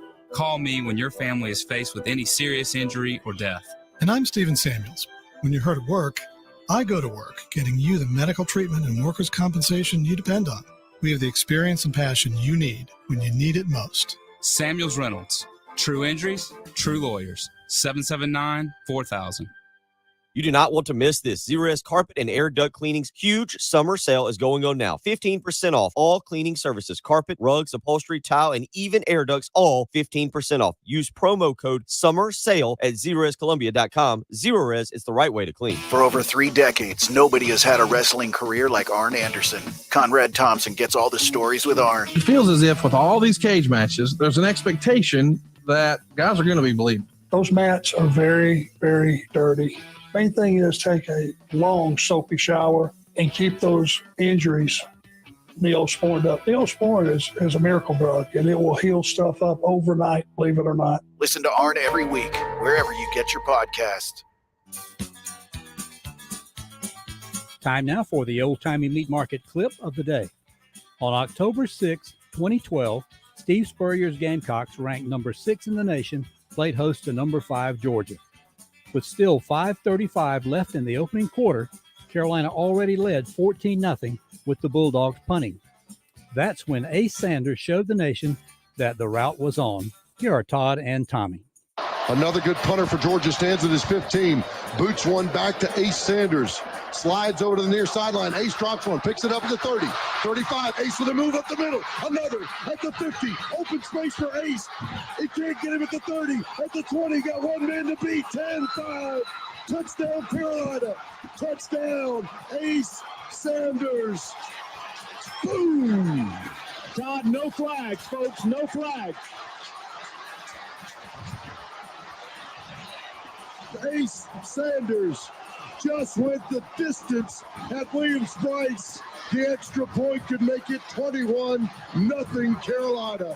Oh, hurt me. Final score, Gamecocks 35, Dogs 7. And that's our old-timey clip of the day, sponsored by Old Timey Meat Market with 3 locations, Lexington, South Congaree, and St. Andrews Road in Irmo. Broadcasting live from the Herndon Chevrolet Studios. This is 107.5 The Game. Stop by or shop online today and see why Herndon Chevrolet makes you smile. To celebrate Carolina's 30th anniversary in the SEC, it's 107.5 The Game's 30 for 30. The 30 best Gamecocks football players over the last 30 years. Number 19, quarterback Steve Tannehill. Tannehill wants it all on first down. Touchdown. Corey Bridges. Steve Tannehill hails from Altoona, Pennsylvania. In 42 games as the Gamecocks quarterback, Tannehill compiled 8,380 yards of total offense, completing 60% of his 1,245 passes with 62 touchdown throws. In Tannehill's senior season, the Carolina offense was top 10 in the country in points per game. Tannehill was also known for his long-haired mullet and his antics as the USC quarterback. Here comes the blitz. Tannehill. He'll run. Touchdown. Oh, watch him celebrate now. He once pretended to sign the Clemson Tiger Paw at midfield after a big win in Death Valley. He also caught the wrath of the Tennessee Volunteers when he made fun of Rocky Top. I mean, you just see it in his eyes that, he loves playing the game. The biggest thing is it's hard to get him off the field after we score or something. I mean, before the season's over, we're going to have a penalty, I guarantee it. After Tannehill left South Carolina, he became a successful high school football coach. Number 19, quarterback Steve Tannehill. It's 107.5 The Game's 30 for 30. The top 30 Gamecocks football players from Carolina's 30 years in the SEC. Keep listening as we count them down from 30 to 1. On your home of the Gamecocks, 107.5 The Game.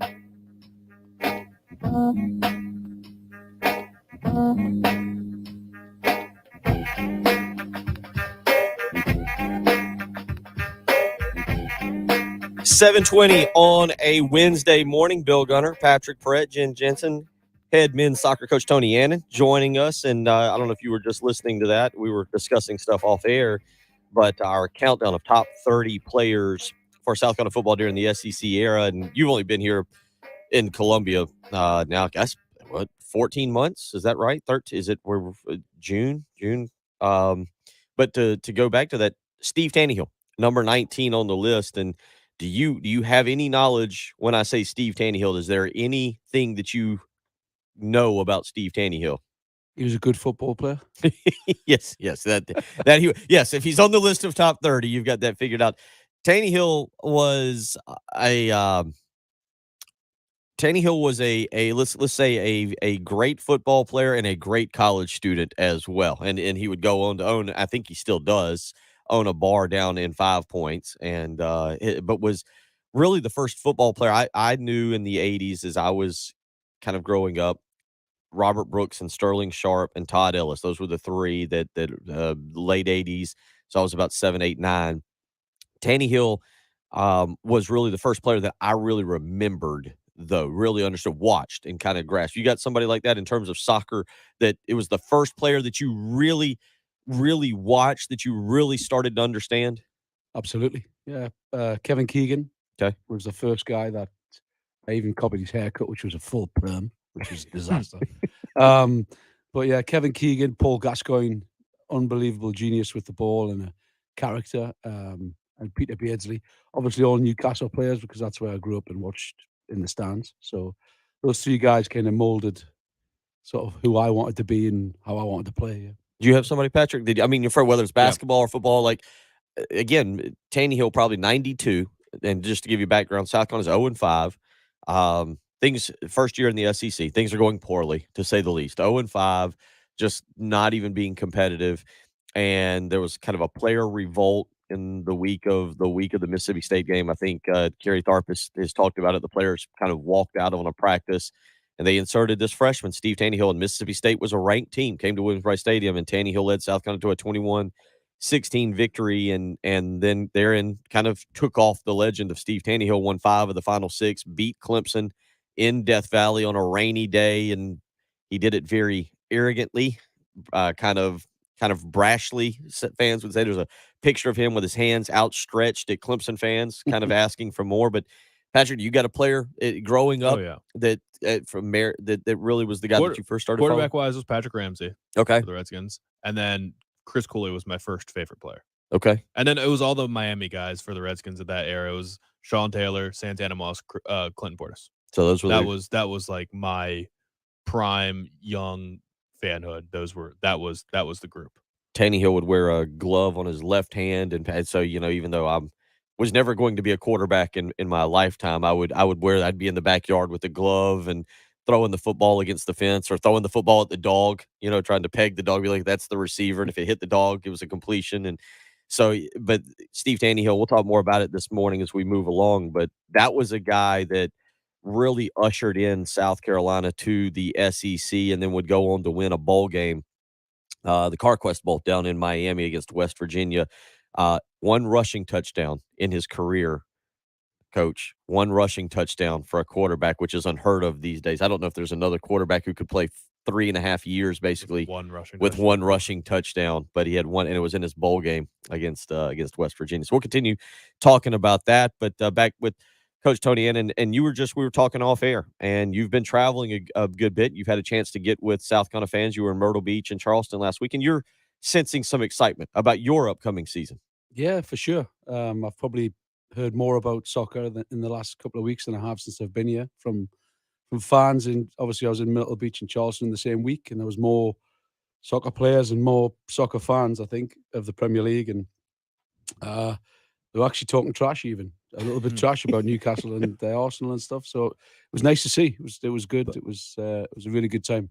By the way, talking about traveling, I'm sure you've traveled across the country, right, with South Carolina or with your time with Atlanta. The host city came out, and there were a lot of cities very offended that they didn't get bids. I know DC, where I'm from, it's I think only the third time a World Cup capital did not get a bid. I know Nashville got snubbed, but on the list of cities, have you been or seen any cities that have particularly like incredible soccer cultures? I know there's the Academy or something's in Dallas, right? Yeah. And Kansas City was the small city that big cities were upset that got the bid. Yeah, I think there's a good movement in Kansas though, and US Soccer's based there. Their headquarters, their education headquarters are there. The facilities that they've built there are fantastic. So for teams to train there while they're playing there, it's a great place. And Kansas Stadium is a small soccer specific stadium, but it's got a great atmosphere if they use it. So I don't see Kansas as being a bad pick. It's well supported. They've got a good team. It's like I said, it's a smaller venue, but it's a pretty well-equipped venue right in the center of the country. So, and Atlanta, you spent a lot of time there. We know how great that new stadium is, but what's the soccer culture like there? I know they rally behind the MLS team very well. I mean, look, if you're not looking at the Benz is one of the best stadiums in the world. Yeah, especially if you put a grass pitch in it, it's unbelievable. But also they've got Atlanta United there, who's their structure's great. But also, if you look at the crowds, I mean, until Charlotte's first game, they were the highest average crowd, and they're fourth in the world on some weekends. So they know they're going to get supported there. If Mexico plays there, they sell out. It's Atlanta's an easy choice for me, and I'm biased because I love Atlanta and I've lived there for 28 years. And you'll be in Dallas this weekend. What's going on in Dallas, and what? Yeah, I leave straight after camp. When camp finishes at 3, we fly at 5, and we are going to Frisco. But they've got like a 20-field complex around FC Dallas Stadium. MLS. FC Dallas plays in the Soccer Pacific Stadium too? Yeah. Okay. Yeah, and the Hall of Fame's there too. So the Soccer Hall of Fame's in their stadium, which is quite a cool little thing. And USYS, which is another branch of youth soccer. They are centered there as well. So Dallas was a shoo-in to get. Dallas is a hotbed of football. Soccer, sorry. Yeah, we go to that tournament.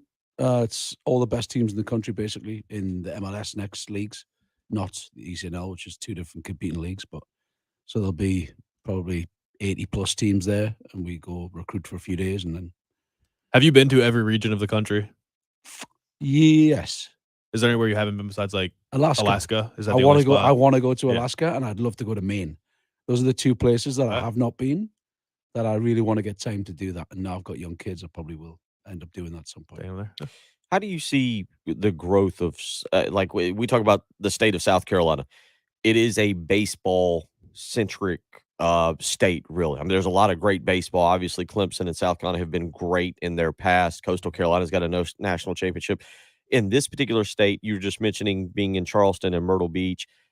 How do you see the growth of soccer in this state? Because you just mentioned Dallas, which is really growing. Atlanta has exploded. You and I were texting the other day about the Atlanta United and going to a game over there, and I was reading more about the Atlanta United and kind of what they're doing with camps. And the Atlanta metropolitan area is exploding with soccer.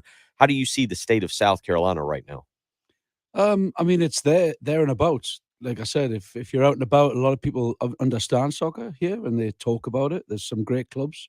You've got Lexington, you've got South Carolina United, you've got Congaree. So just around Columbia, you've got some great youth clubs with some great players. And I think Charleston and Myrtle Beach and Greenville is a pretty good pool for talent as well. So it's starting to come. It's percolating. I'd say it's percolating. That's what I would say. Those big cities are so diverse that you get the Hispanic player, you get the African-American player, you get all different races playing the sport. And I think that helps grow the sport as well. And I think South Carolina can, like I say, it's percolating as a soccer state. There's some good talent. There's some great talent came out of here and gone professional. Mm-hmm. So it's there. It's thereabouts. We just hope it just keeps growing and we can help do that. Well, I was going to ask you, because I don't know, in my time, AAU basketball really took off as I was coaching it and then covering it. And because of AAU basketball and kids traveling, and so they would travel from, say, like the middle of the country to Orlando for a big tournament. I always felt like as basketball grew in that manner, the grassroots level, kids didn't mind going further away from home to play college. Is that kind of the same? You see that where it's easier to recruit, say, a kid from California, or I'm trying to think, Ben Alexander is from Vancouver, I believe. Mm-hmm. Like, is it easier to get kids? It's not like football. Football is still pretty much a region-specific recruiting field. Yeah, you get the kids coming from California to Clemson or South Carolina, occasionally Texas, Atlanta Simpson. But do you see that where it's easier to be able to recruit nationally and not so much you have to stay in one region? Yeah, I mean, I think Coach Burson before me, he was pretty, nationwide, and he had international players, but he went pretty much nationwide. And I think it's not hard now to say to a kid from Colorado, hey, come play South Carolina. There's one that obviously Coach Burson had, Logan Hitzman, who's still here. He's a senior. And we just put a freshman from Colorado, Mika Kolodny. We've got a guy from San Antonio, Rocky Perez. I mean, we're all over the country. We've got Ben and we got Kelly coming from, he's a Jamaican-Canadian kid. He's coming in as a transfer. So, I mean, we've got kids from everywhere. Virginia obviously isn't that far away, but I don't think there's a state where a kid wouldn't consider coming to South Carolina. California is tough, right? Because there's so many good schools in California. They don't have to leave, and they don't want to leave California usually, But I don't think if a kid wanted to come to South Carolina, I don't think it's hard to say, look what we've got, look what we could do. And like I said, it's been pretty easy to recruit. Come back, we'll get one more segment with Coach Annan. Make sure we remind you about the season ticket deal, the best season ticket deal in town for 2022 for both Coach Annan and for Coach Shelley Smith. We'll remind you about that, get into a little bit more about his team, and again, the evolution of his team, this second team over the summer, over the next few months we were talking the rules for what you can do during the summer just blow my mind for how it's evolved for football and basketball, but not for soccer. We'll continue to talk about that and get Coach Annan's thoughts on some other things. You're listening to The Early Game on 107.5 The Game. To celebrate Carolina's 30th anniversary in the SEC, it's 107.5 The Game's 30 for 30. The 30 best Gamecocks football players over the last 30 years. Number 25, wide receiver, Pharaoh Cooper. Touchdown Carolina! Touchdown Pharaoh Cooper! Number 24, tight end, Hayden Hurst. Touchdown Hayden Hurst! 62 yards out. Number 23, defensive back, Jonathan Joseph. Jonathan Joseph with the interception for South Carolina. Number 22, wide receiver, running back, Ryan Brewer. Ryan Brewer, his heart is pumping right now. Number 21, tight end, Jared Cook. Newton fires over the middle, wide open for a touchdown. Jared Cook, the tight end. It's 107.5 The Game's 30 for 30. The 30 best Gamecocks football players over the last 30 years. Keep listening as we count them down from 30 to 1. On your home of the Gamecocks, 107.5 The Game. You always hear me talking about the great folks at Love Chevrolet, the incredible customer service, the way they value you. They've been in business for over 60 years, and while the times may have changed a little bit, Love Chevrolet has stayed true to who they are. That's why they're the absolute best in the business. And at Love Chevrolet, not only they give you great customer service, but they're not about jacking up the prices, adding extra add-ons and surprises to the retail value so that when you visit their store or any others, you get what's called sticker shock. At Love Chevrolet, it's the same way they've done it for the last 60 years. They treat you, the customer, like you should be treated.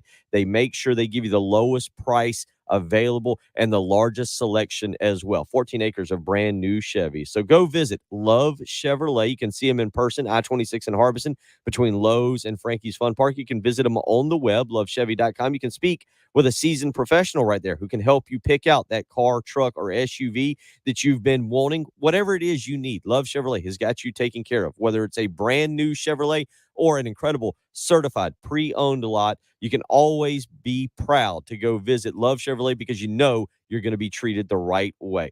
Love Chevrolet, South Carolina's #1 volume Chevy dealer. Visit them, I-26 in Harbison, between Lowe's and Frankie's Fun Park, or on the web, lovechevy.com. Get out to Love Chevrolet and find new roads.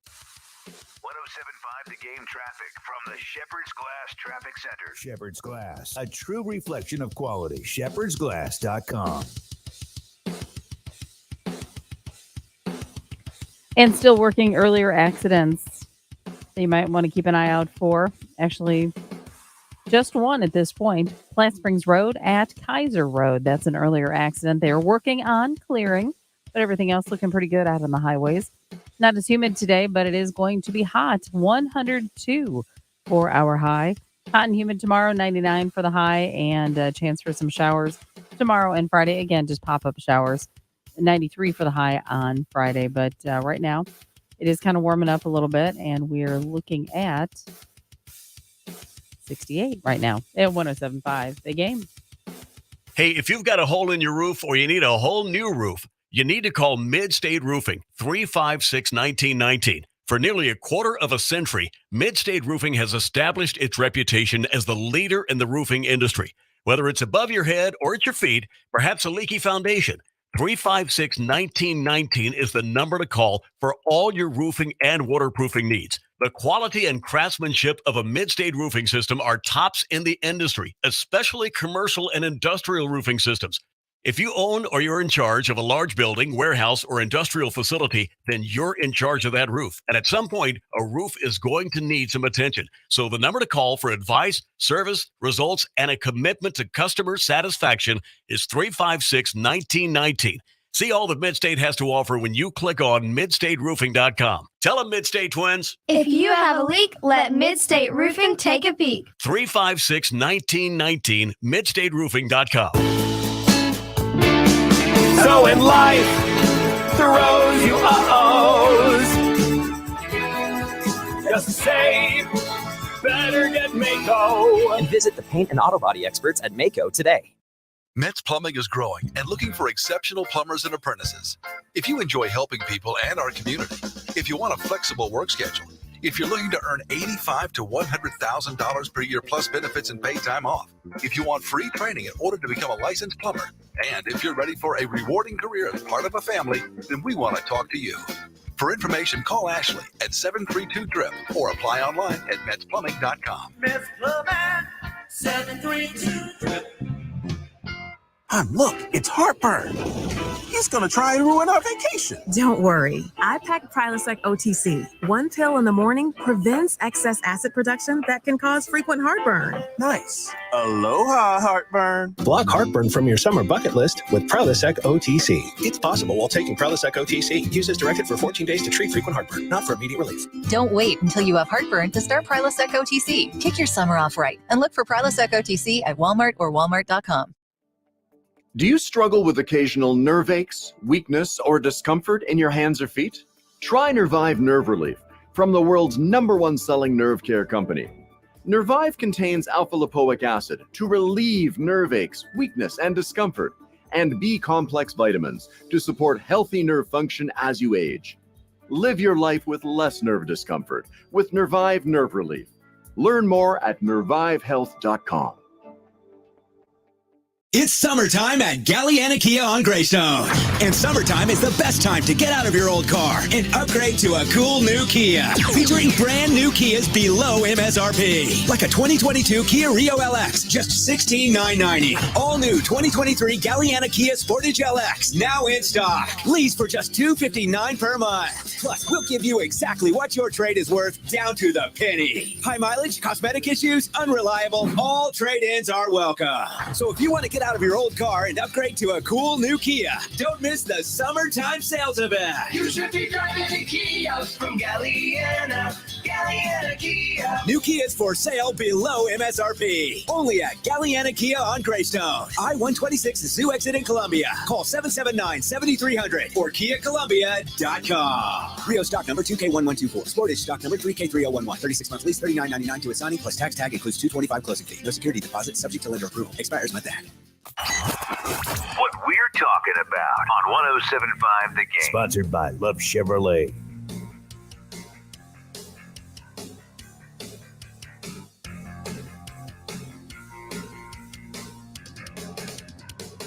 $7:39 on a Wednesday morning. Bill Gunner, Patrick Perrette, Jen Jensen, head soccer coach Tony Annan in with us this morning as we get a little information from him. Again, a reminder, you can go to Gamecocks Online, the best season ticket deal back in town, 2022 men's and women's soccer tickets, $25 for adults, $10 for youth, 17 and under. Season ticket holders will receive admission to all men's and women's regular season home games at Stone Stadium. So not only it's not $25 for a men's ticket and $25 for a women's ticket, Coach. It's $25 and you get both men's and women's.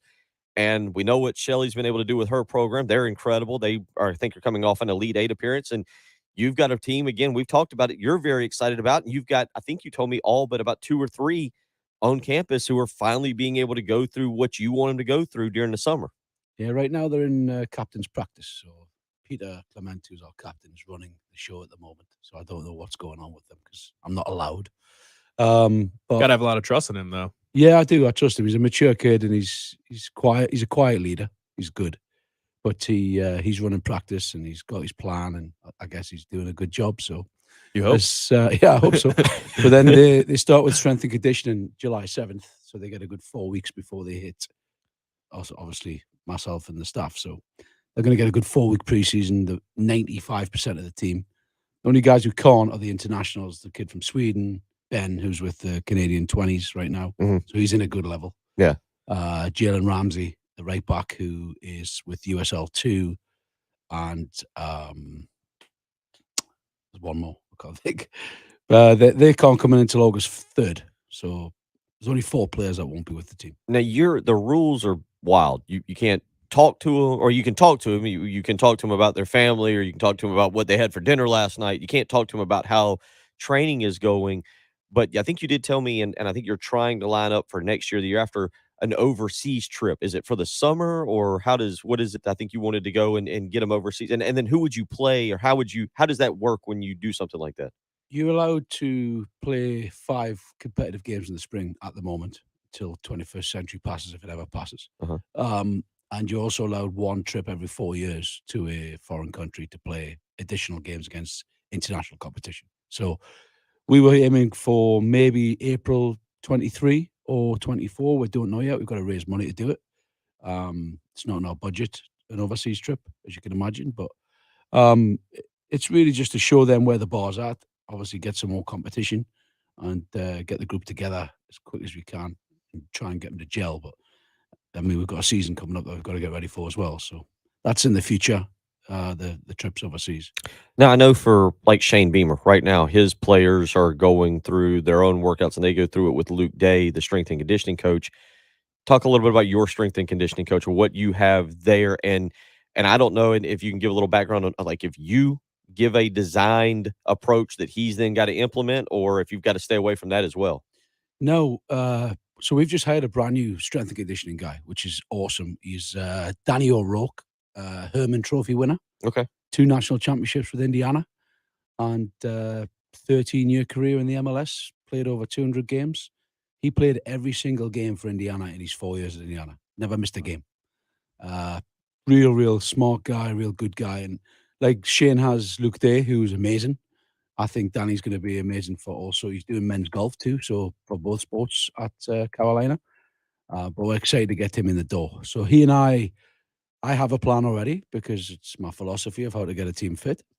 So he and I will collaborate, and he'll bring his ideas, my ideas, and we try and mold that together to make sure that we get these guys as fit as we can for August 13th, 15th. What do you, when you say your idea, what for kids that are training, for parents that are training? You and I were talking off air. My son, I've got him in speed and agility training almost more so than soccer right now. But when you focus on getting your players ready, is it more stamina based? Is it strength in the legs? Where do you like to have your focus there with your strength and conditioning program? I'm pretty holistic when it comes to it, but I am specific when it comes to training for the game. You know, the old days it used to be 2-mile runs and 4-mile runs, and you don't run at one pace in a soccer game ever. You know, it's intermittent, right? You stop, you jog, you walk, you sprint, you walk, you sprint, you jog. It's stop start all the time. You change direction. So I think there's a holistic way of doing it where you can blend. Yes, there's some stamina stuff where there's a mentality to getting through it, but you also have to be specific in the way you train that mimics the game and mimics the actions of the game, so that when you do hit the field, you haven't been training it one way the whole time. So we mix in, obviously, we do circuits, we do a lot of lower body power work because that's where it comes from. It's not about the disco muscles. It's not about your biceps. It's not about how big your chest is. You know, the smallest guys in the world can move and shift and change balance very well. So there's a lot of gym work as far as lower body and power.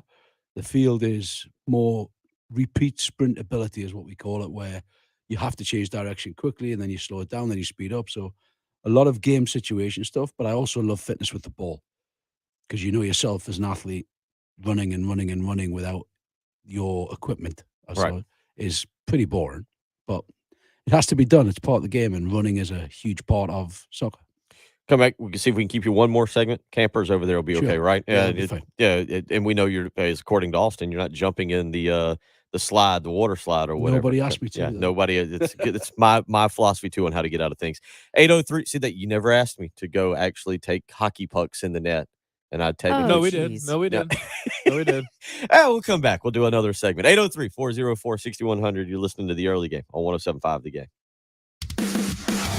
Here's what's coming up on the next Game Time. Hey, it's Heath. We are 4 weeks away from Shane Beamer stepping up to the podium at SEC Media Days. What's your single biggest question you've got about the 2022 Gamecocks in football right now that you hope he'll answer for you? Plus, number 19 in the listener top 30.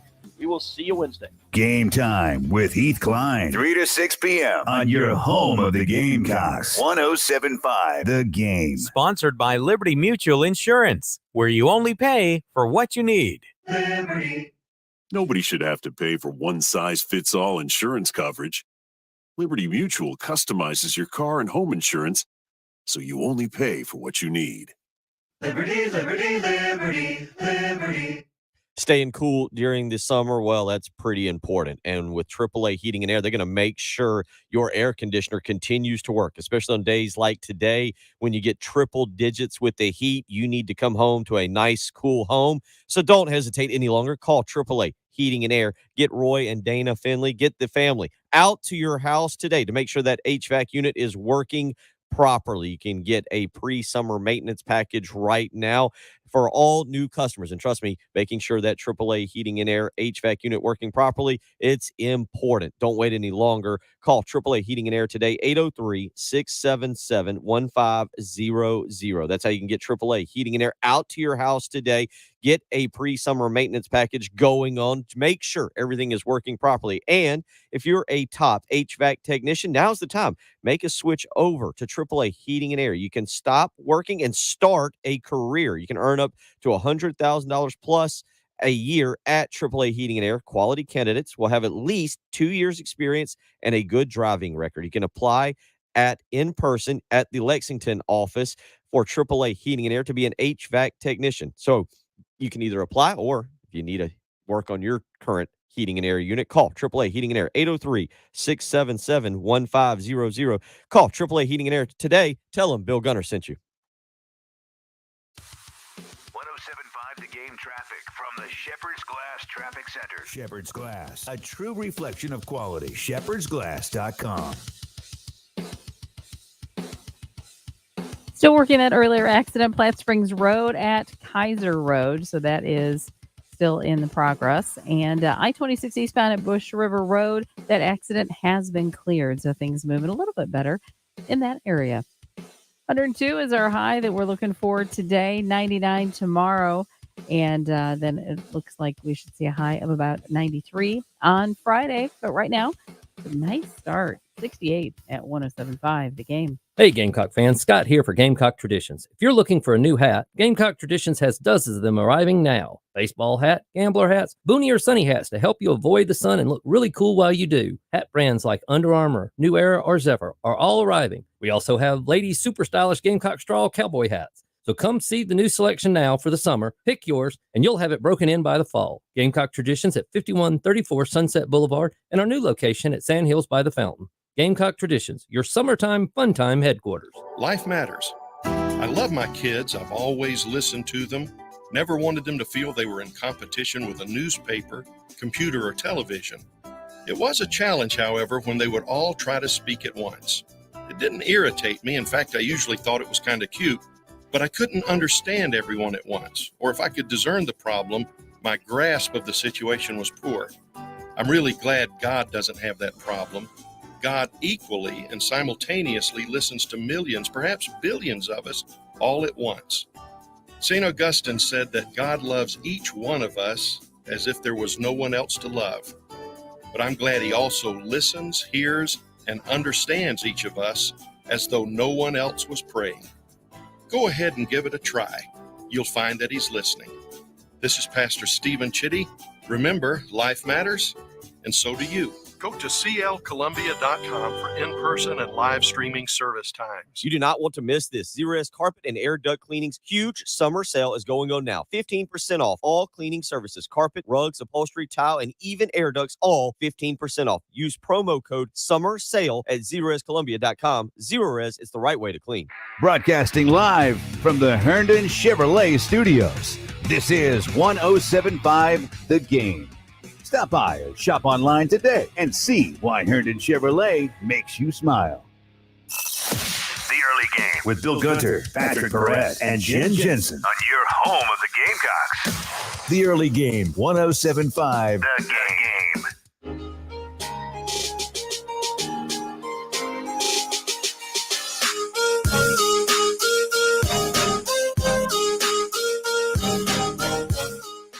Final segment of the hour. Coach Tony Annan still with us. We haven't run him off just yet. Appreciate him coming in each and every Wednesday to talk a little soccer, a little sports, a little Father's Day stuff with us. But real quick, I wanted to get back into the MLS just because the growth of it here in the United States, again, the development of it is imperative for soccer to continue to grow. There's only so much I think that you can do with Premier League, with everything over in Europe. You need the MLS to grow. And one of the things we kind of brought up with you quickly last week was the new deal with Apple, Apple Television, $2.5 billion deal for the MLS.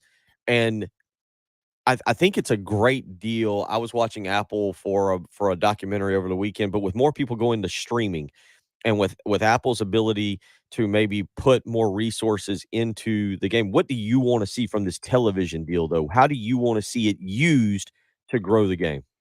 Yeah, I think I mentioned last week, it's awesome that every single game across the country can be streamed, so you can't miss a game. So if you're like me and you love to watch it, you don't have to search for a game on normal network TV. You can actually see every single game streamed on Apple. So I thought, excuse me, it was a great game, a great deal for the MLS. But I think now kids live in that world of streaming, they live on their phone. I think it could even attract more kids to watch soccer, which helps the sport. But I think also, the Prime documentaries they've done on Amazon with All or Nothings. They did it with the All Blacks, did it with Man City, Brazil, even Sunderland Till I Die, which I thought was great TV because I can't stand Sunderland. Those kind of documentaries, people love to see behind the scenes. People love to see behind the curtain. Yeah. Personalities of players in the medical room. I remember Being Liverpool was one of them. Yeah, Brendan Rodgers. Yeah, right? That was one of the first ones they did, which was awesome, right? It was great. Yeah, and it exposes you to what happens behind the scenes. I think the MLS could really use that to help generate interest in the sport as well, and generate new interest in the sport, because people want to see what's going on with the guy who gets paid $6 million. How is he around the club, and things like that. And how about building off of the World Cup? Because that's always a huge bump. And whether Americans follow soccer at the MLS level or not, they're all going to rally behind America this fall. Mm-hmm. How does America as a whole, whether it's the MLS or youth level or whatever, maximize that momentum? Success. I mean, America winning. I think because 2014 was. It was electric. Yeah. The way everybody rallied behind that team. I've been here since '94, and every time there's been a major tournament, it seems like there's more and more interest. Mm-hmm. And this could be, it's in Qatar, which is obviously not the greatest venue in the world, but it could be if the American they've got a very good team at the moment. It's young, but it's very talented. Yeah. If they can get to the quarters even, I think that's a huge achievement for the US and beyond, if possibly. But if they can get out their group and get through the group, it's a tough group. I think that would generate more interest. Obviously, then more interest in the league and the players that play domestically. A lot of the US team plays internationally. They don't play domestically, but Greg has done a good job of bringing in domestics and really exposing them and sort of putting on the front pages. So I think the World Cup could be a real step forward. And then obviously gearing up for 26, which is not that far away. The build-up the MLS and Apple could do and use that platform to generate even more interest in the World Cup that's going to be held here and in Mexico and Canada. It's I think it's endless opportunities for them. Couple text messages coming in. Number one, Trey, just kind of asking, how good are you at penalty kicks? Because then he says, let Bill take some penalties from Tony. So at your age, I'm actually better at them now than I was. Okay, good. So we're not. Yeah, we're doing do you that. power them into the corners, or I go across try my and trick body. the Yeah, keeper? I've just told Bill where I'm putting it now. So I'll actually point. Yeah, because I'm worried about where you're putting it. I'm worried about defending myself from an injury. I just love it when the guys send it right down the middle. Just a knowing little full punt well. kicker. Yeah. I'll even tell you where I'm going to put it, Bill, and see if you can get it. Your best bet's to say I'm putting it this? at your chest and see what happens on that one. Lee weighs in, says, gives a little shout out. Greenville Triumph, League One champ, says, great time. Ready for the first time going to a South Carolina soccer match this fall. And again, $25 for season tickets. You can purchase those, get men's and women's. We look forward to having you back next week. Yeah, I'm back from Dallas on Tuesday night, so I should make it. Oh, good. Right in here at 7 Wednesday a.m. morning. You get to see what our schedule's like. Yeah, exactly. Coach, appreciate you taking time to join Appreciate us. the same, thanks. Glad you had a great Father's Day. Look forward to catching up next week. We got plenty more. Hour number 3 is up next. You're listening to the early game on 107.5 The Game.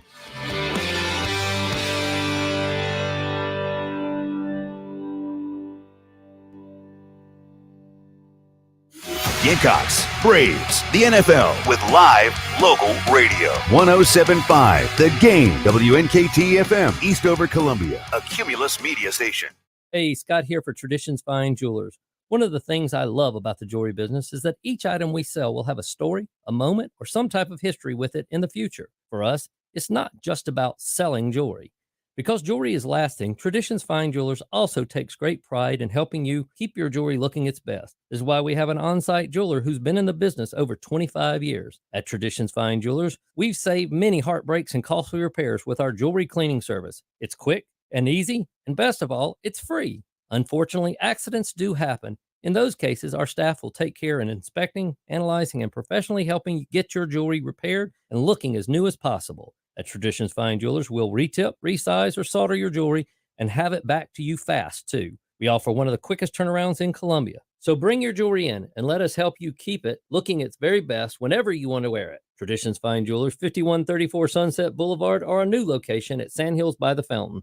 Traditions Fine Jewelers, where the Midlands get engaged. Hi, my name is John, and I'm self-employed, and we got sidetracked on our taxes at the 2008 recession, and it became a monster that we couldn't tackle ourselves. We heard about the Ecton Law Firm on the radio and contacted John. If you could classify someone as a miracle worker, I would put him at the top of the list because he took our problem and resolved it for us with our not only our unpaid taxes, but our unfiled tax returns from previous years. And I would highly recommend the Ecton Law Firm. It's great to know we have changed people's lives for the better. Hi, this is local attorney John Ecton with the Ecton Law Firm. For over a decade, our office has been dedicated to helping hardworking individuals and businesses solve tax problems for good. So if you have years of unfiled tax returns or are facing IRS wage levies, bank levies, or tax liens, call our office today at 771-9800 or go to EctonLawFirm.com. That's ECTON lawfirm.com. Let's get your tax problem solved for good. Call today. You'll be glad you did. Almost 3 million people use Navage to breathe better, sleep deeper, snore less, and stay healthier. I'm Martin Hoke, and I invented Navage, the world's only nose cleaner that helps flush out airborne germs with powered suction. But what do doctors have to say about Navage? Here's Dr. Tonya Farmer, a board-certified ear, nose, and throat specialist. Most airborne allergens and viruses enter through your nose. When that happens, it can cause congestion and irritation, and that just makes you feel miserable. You can get a cold, you can get flu, sinus infections, or even worse. Flushing your nose with a saline solution is the most effective way to flush all of those dangerous threats out of your nose. So now when patients come in my office, I tell them I highly recommend that you use Navage on a daily basis for overall good health and wellness. And Navage is all natural and drug-free at Navage.com, Walmart, Walgreens, CVS, Rite Aid, Bed Bath, and Target. Navage, N-A-V-A-G-E, clean nose, healthy life. Hey, it's Terry Ford from 107.5 The Game, hanging out with our buddy Adam Vance from Sound and Images. Adam, everybody knows about the events that you folks do over at SNI, but there's a lot more to Sound and Images. Please explain. We have really upped our commercial AV installation division. You name it, any kind of commercial audiovisual application that you can think of, we are pretty much involved with. Thanks a lot, Adam. Hey, if you want to hit up Adam Vance over at Sound and Images, just call 803-791-3925 or go to soundandimages.net. We keep the clutter out of your gutter. Call on the gutter man. The Guttermen have been providing top-notch service throughout the Midlands for over 47 years, building their business on relationships, not gimmicks. And you can call them locally, not a 1-800 number. Call them today at 791-7147 and look for the guys in the powder blue trucks. We keep the clutter out of your gutter. Call on the gutter man. It's the Love Chevrolet Countdown to Gamecock Football. 73 days till kickoff. Buy your new Chevy with confidence from the dealer that has been proud to call the Midlands home for over 60 years. Love Chevrolet, South Carolina's #1 volume Chevy dealer. I-26 in Harbison and at lovechevy.com. What we're talking about 107.5 The Game. Sponsored by Love Chevrolet. It's truck month, and that means the biggest savings of the year. And none of the price hiking add-ons. I-26 at Harbison and at lovechevy.com. Find new roads. The early game with Bill Gunter. But we have a horse costume that we get in. I need somebody for the rear end. How about it, Bill? Come on over. He's the rear end of the show every morning. Patrick Perret. There's a 0% chance that I will have a full wedding. Yeah. I'm pulling for your. There's a 0% chance that will happen. The future Mrs. Perret to put her foot down and she can try. My feet are bigger. Guaranteed. And Jen Jensen. William Byron referring to Joey Logano, Jen, as a moron and an idiot. Yeah, standard. Vocabulary straight out of the Jen Jensen playbook right there when not happy with how something ends. On your home of the Gamecocks. 107.5 The Game.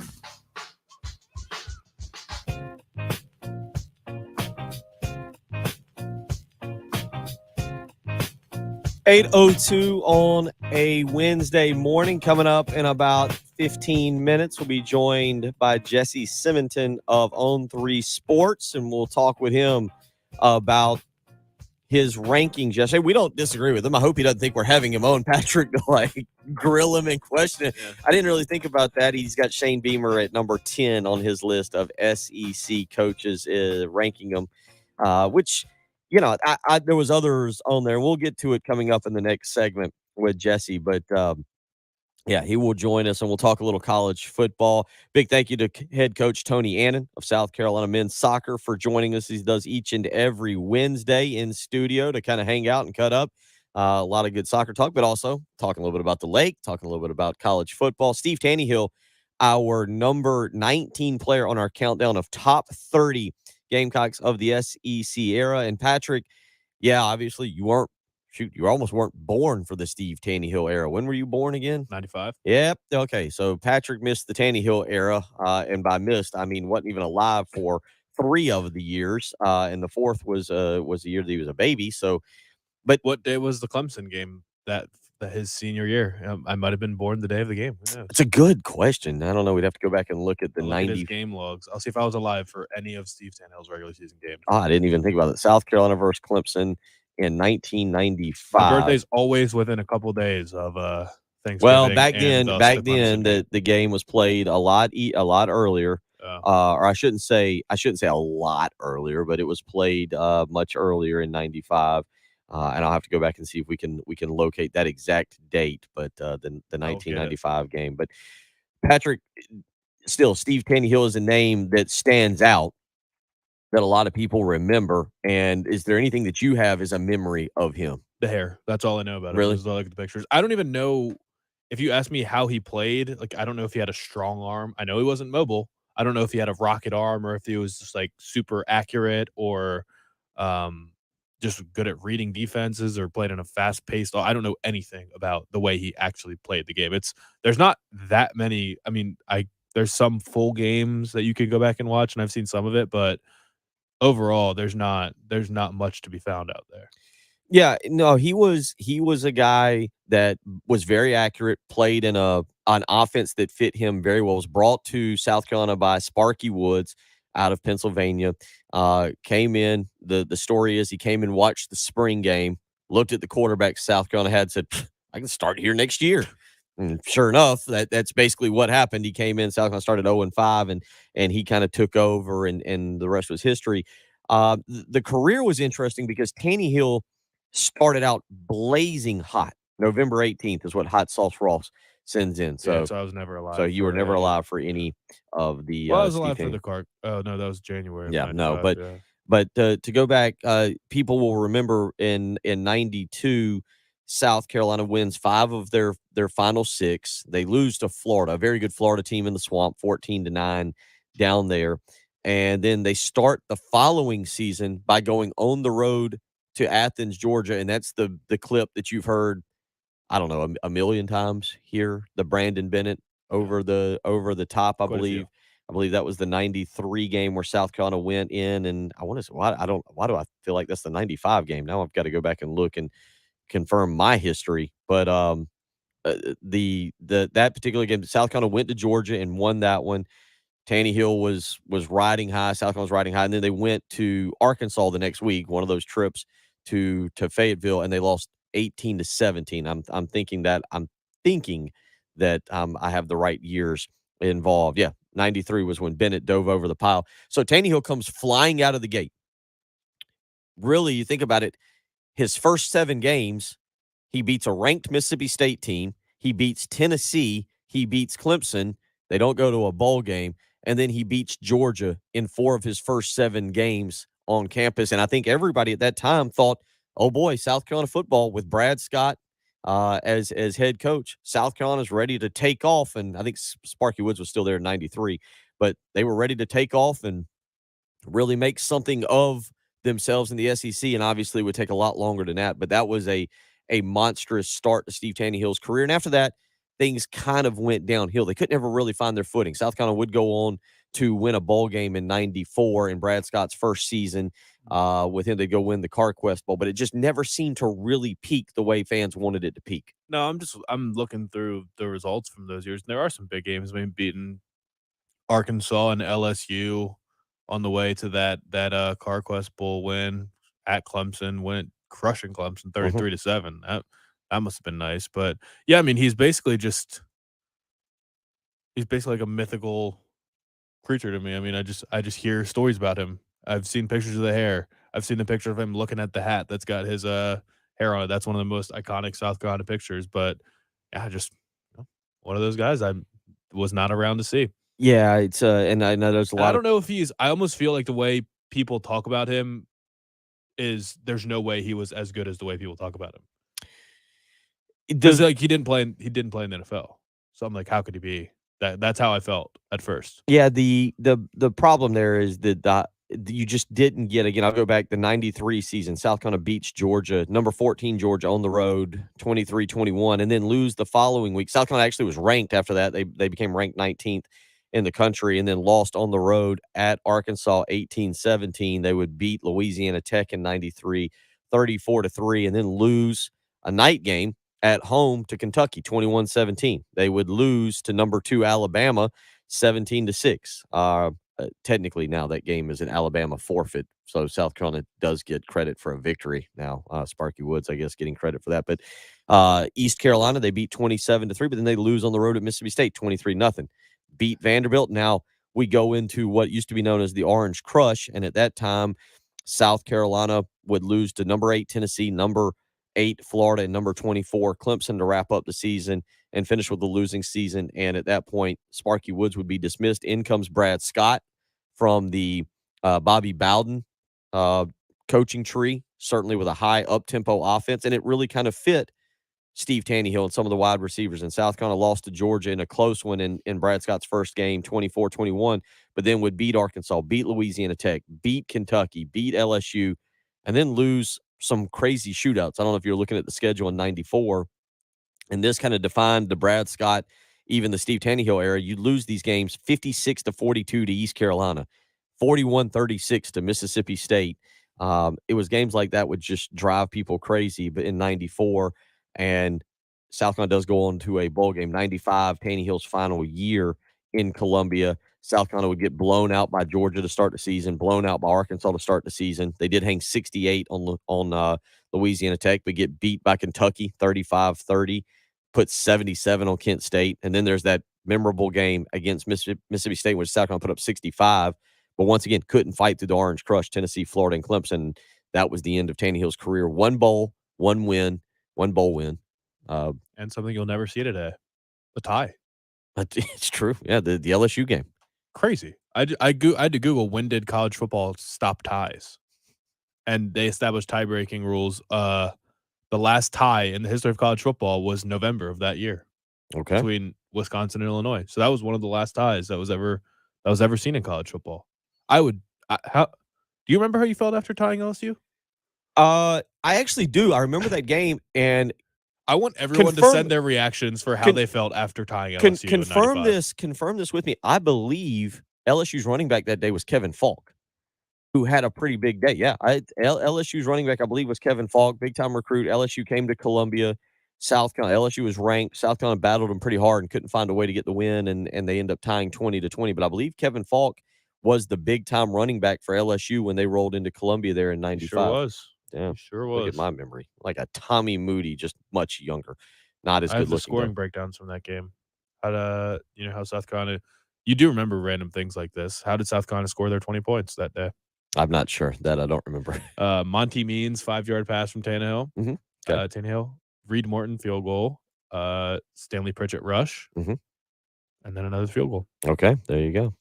So if you want to weigh in something you remember out of the Steve Tannehill era, certainly we will get to you this morning. Again, coming up next, Jesse Simonton of Own 3 Sports is how you can join us. A couple of y'all weighing in with some memories there.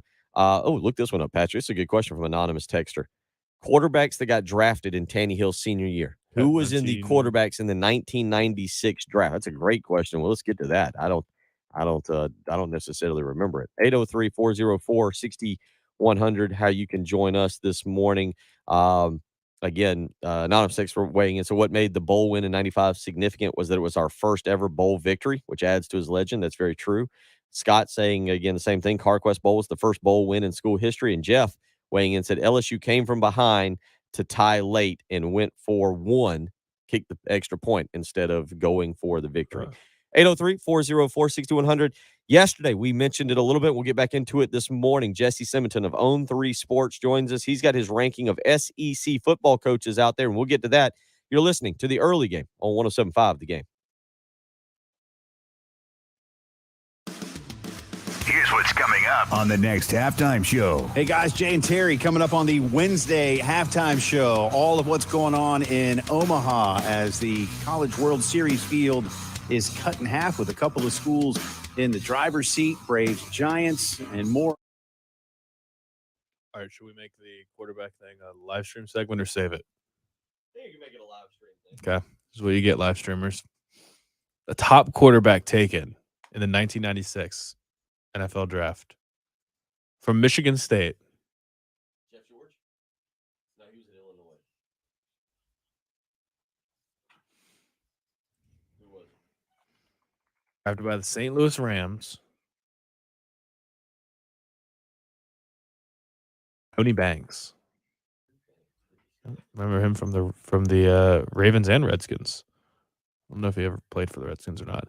Also in this draft, Bobby Hoying. Hoying from Ohio State. Nothing. I don't even know who that is. Jeff Lewis from Northern Arizona. Never heard of him. Next quarterback, though, from Florida State. In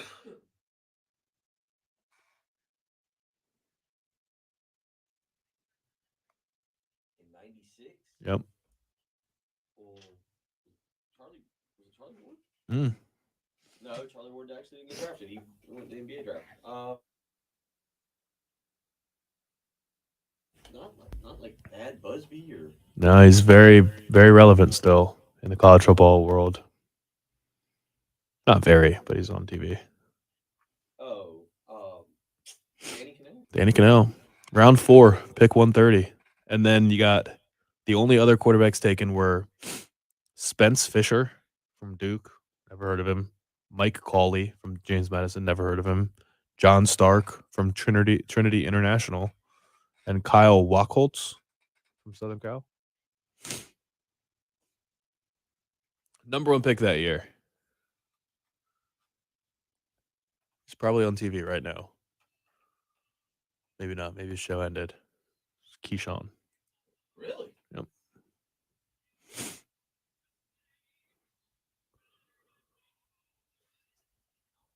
Did South Carolina have a draft pick that year? Let's see. South Carolina had 2 draft picks that year.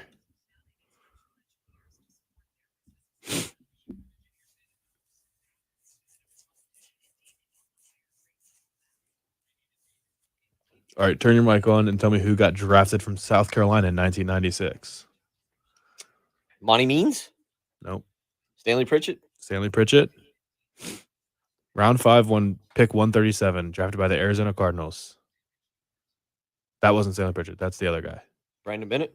No. No, wait. Ernest Dye? Oh no. No.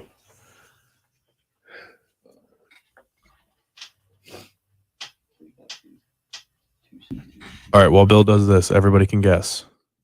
Who was drafted from South Carolina alongside Stanley Pritchett, 1996? Was an offensive lineman.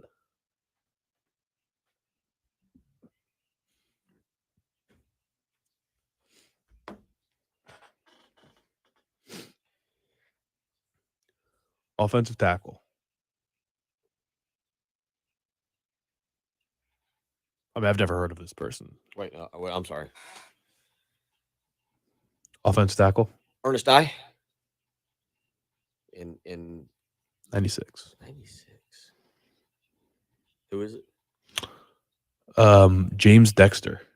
Yeah, I would have never guessed that. Jeez. I would have never gotten that one.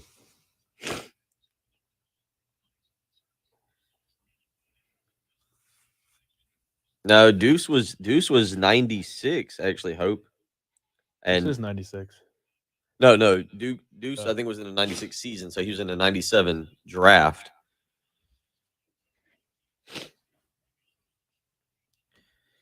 Travell, I think was York. I think Travell was early 2000s.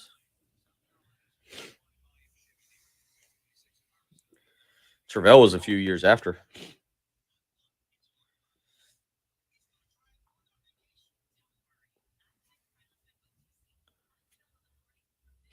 Sparky was, yeah.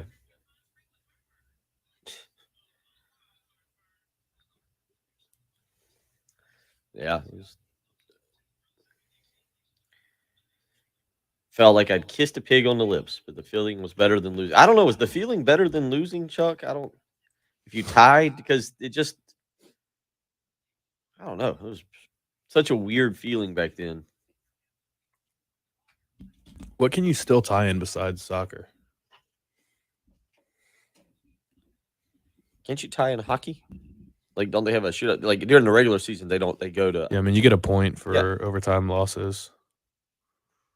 Yeah, I think you can still tie in. I mean, you can't tie in professional hockey. I thought you could during the regular season. No, they still have shootouts. Do they? Yeah. They've just shortened it by doing a 5-minute 3-on-3 and then goes through a shootout.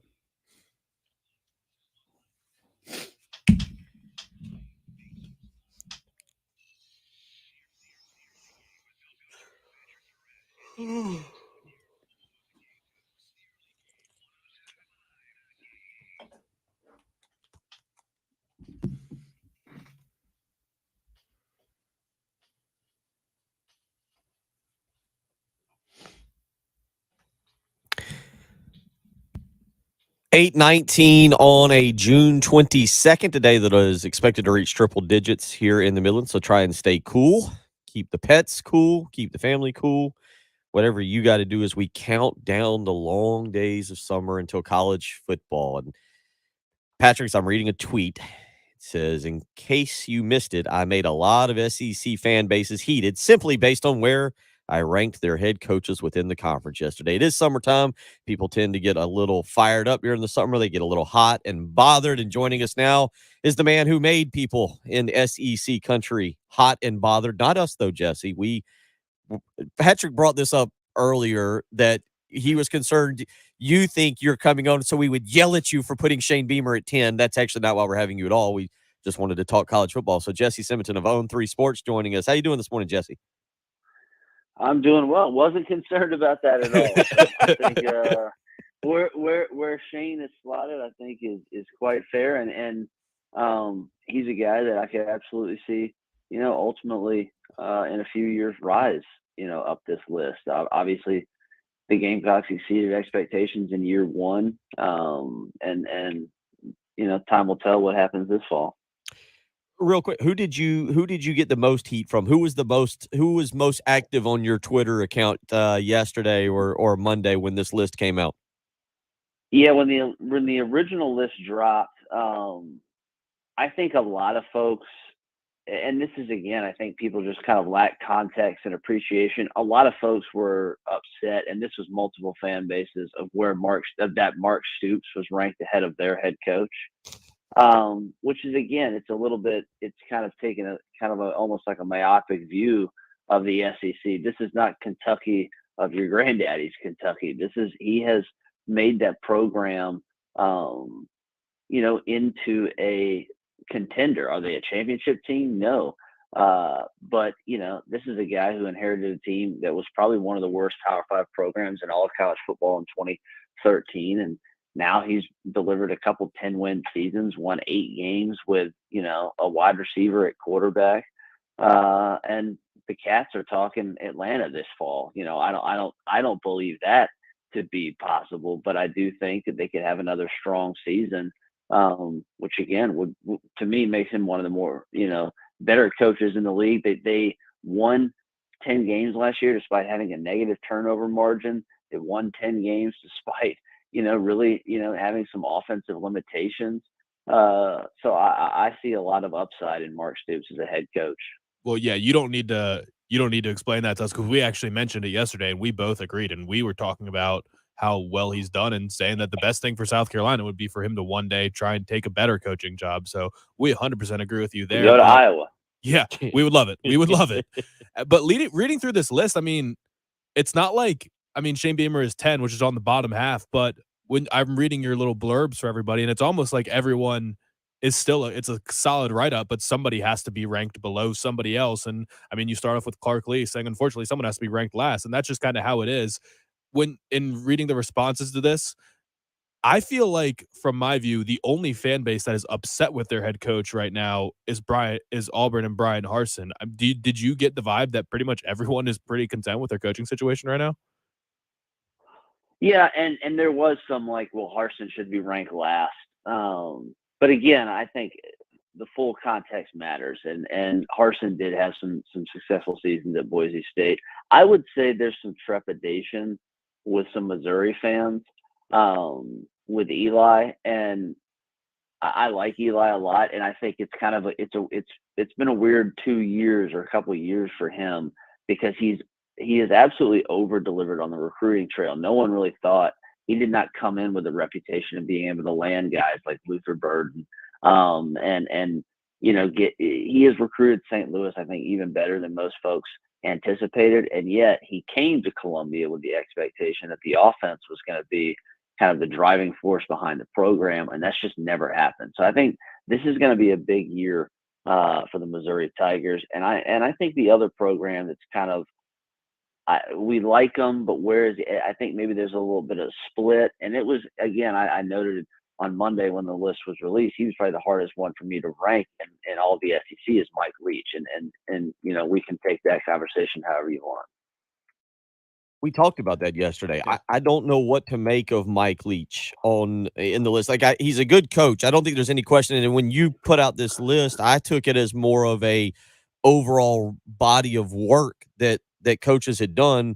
For example, I was with you on Brian Harsin. I obviously last year went poorly, and even in the months after the season, it's not been Brian Harsin's best time. But the bottom line is he did really good things at Boise State. And Mike Leach has been up and down in his career. He's had some great moments. But I'm not sure where he takes – and I'll ask you the same thing. Where does he take this Mississippi State program now? Is this just a team that just 6-7 wins? I think Dan Mullen never got enough credit for what he did there. And obviously, we'll see where he ends up with his career moving forward. But what do you make of Mike Leach there? And to piggyback on your question, is it a Mike Leach thing, or how far can the air raid actually go in college football? Yeah. Offensively, they had some success last year, and I think Arnett is one of the better defensive coordinators in the league. To the overall kind of overarching question of Mike Leach and Mississippi State, I had a column that came out just a couple weeks ago that was noting the fact that, he had not been given a contract extension yet. And with the Mississippi State bylaws, they can only have these contracts that go out so far. But he's essentially right now on a 2-year deal, which means he's really on a 1-year deal. And this could be a make it or break season. Year 3 has been a big year at all these different Mike Leach stops, whether it was at Texas Tech or Washington State. He has a veteran Mississippi State team. Obviously, they play in the SEC West, which is quite difficult. But I could totally see a scenario where if the Bulldogs don't do well this season, Mike Leach is elsewhere in 2023, and Mississippi State has a new head coach. And that head coach could be the guy that you mentioned because he's out there, and there's still a lot of people in that administration, even though Scott Strickland's now the AD of Florida, there's still a lot of people in that administration that have a fondness for Dan Mullen and what he and kind of his family did in Starkville. Again, he's Jesse Simonton joining us this morning from On 3 Sports. The other guy that I found really fascinating and trying to figure out how you kind of came to where you came to with his ranking was Billy Napier.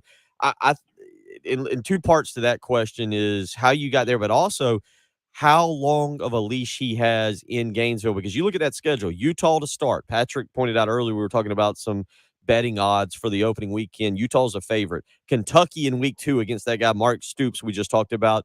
They should win week 3. I can't remember who it was. It was a nobody. But then week 4, it was South Florida. South Florida in week 3. And then week 4 is on the road against Josh Heupel in Tennessee. So your take on Billy Napier on your list, but also on the first month of the season for him and the importance of getting off to a decent start.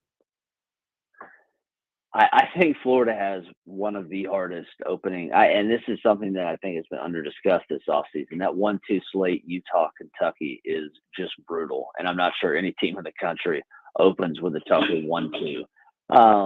I think Napier ultimately, though, is going to get a long leash regardless of how this fall plays out, and I think that's mainly because of history. Florida doesn't want to be – Scott Strickland doesn't want – the Gators to be a program that churns through coaches. And if they're in their recent history, that's exactly what they've done. They got rid of McElwain after 3 years. They just got rid of Mullen after 3 years. So I think Billy's going to get a longer leash. And that's because Florida ultimately doesn't want to turn its program into an undesirable spot, 10, 15 years from now. The 3 and 4 spot on your list are 2 of the more high-profile coaches in the conference right now, and obviously Brian Kelly making a lot of news this offseason. And you mentioned it seems weird to put him over Jimbo because Jimbo's won a national championship. Maybe that seems weird, but Brian Kelly, it's hard to deny that he's just a great football coach. Are you expecting LSU to quickly take a jump from, I guess, the disappointing post-national championship years? Are you expecting them to be better than Texas A&M, or is this more of just X's and O's? You think Brian Kelly's a better football coach, or what overall goes into him having him over Jimbo? It's funny to say this about someone that's coached at Notre Dame because Notre Dame obviously still is flush with resources, but I do think Kelly has done less with more. And that's kind of what it ultimately came down to. Jimbo is one of 4 guys that has a title on his resume and in all of college football, and that's absolutely impressive.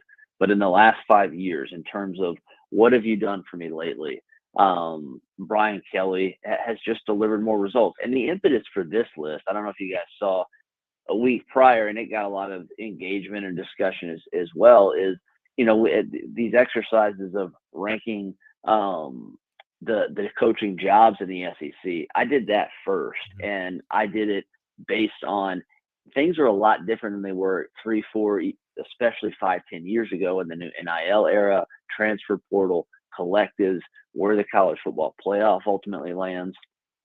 And so I kind of used some of that framework and parameters in kind of how I judge both, obviously, the individual programs and the institutions, and then how I looked at the individuals. So for LSU, I've called them the Dr. Jekyll, Mr. Hyde team all off season. I think there's no team in the SEC this fall that has a wider variance where I could see them going 6-6 again, or maybe they could flirt with 9-10 wins. That they have the talent, but they are lacking depth big time. And so it's kind of a weird dichotomy too, that Kelly has been very open and on the record about why he left Notre Dame for LSU, wanting to chase national titles.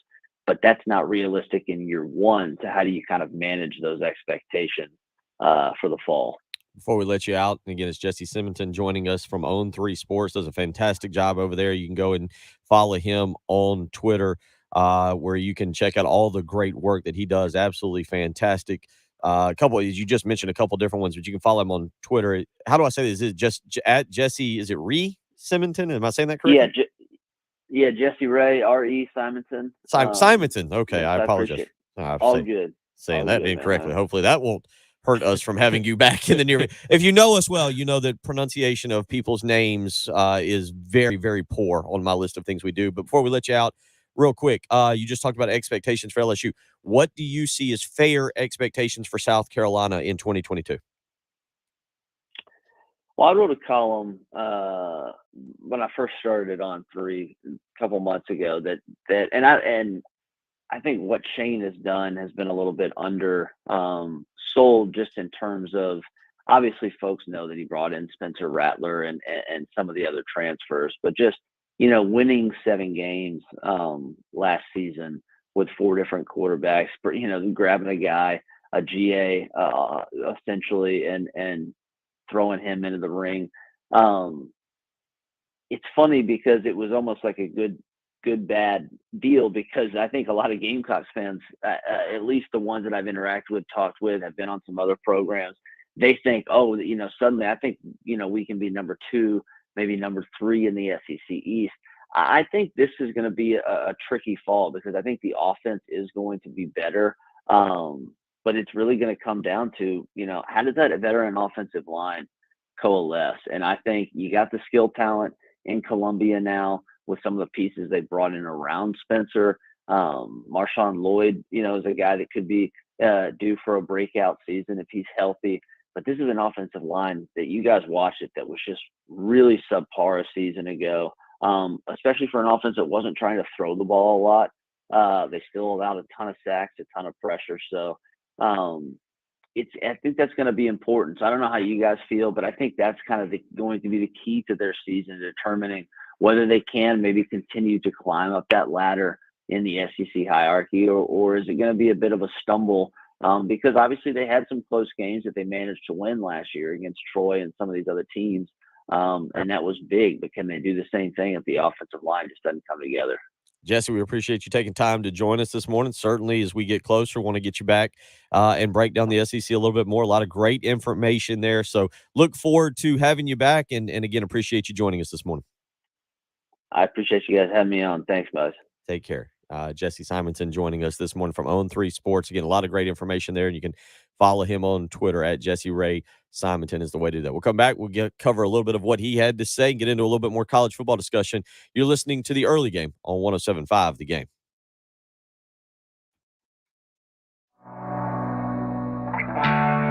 To celebrate Carolina's 30th anniversary in the SEC, it's 107.5 The Game's 30 for 30.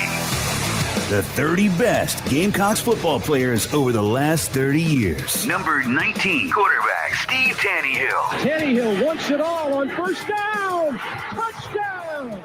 Corey Bridges. Steve Tannehill hails from Altoona, Pennsylvania. In 42 games as the Gamecocks quarterback, Tannehill compiled 8,380 yards of total offense, completing 60% of his 1,245 passes with 62 touchdown throws. In Tannehill's senior season, the Carolina offense was top 10 in the country in points per game. Tannehill was also known for his long-haired mullet and his antics as the USC quarterback. Here comes the blitz. Tannehill. He'll run. Touchdown. Oh, watch him celebrate now. He once pretended to sign the Clemson Tiger Paw at midfield after a big win in Death Valley. He also caught the wrath of the Tennessee Volunteers when he made fun of Rocky Top. I mean, you just see it in his eyes that, he loves playing the game. The biggest thing is it's hard to get him off the field after we score or something. I mean, before the season's over, we're going to have a penalty, I guarantee it. After Tannehill left South Carolina, he became a successful high school football coach. Number 19, quarterback Steve Tannehill. It's 107.5 The Game's 30 for 30. The top 30 Gamecocks football players from Carolina's 30 years in the SEC. Keep listening as we count them down from 30 to 1. On your home of the Gamecocks, 107.5 The Game.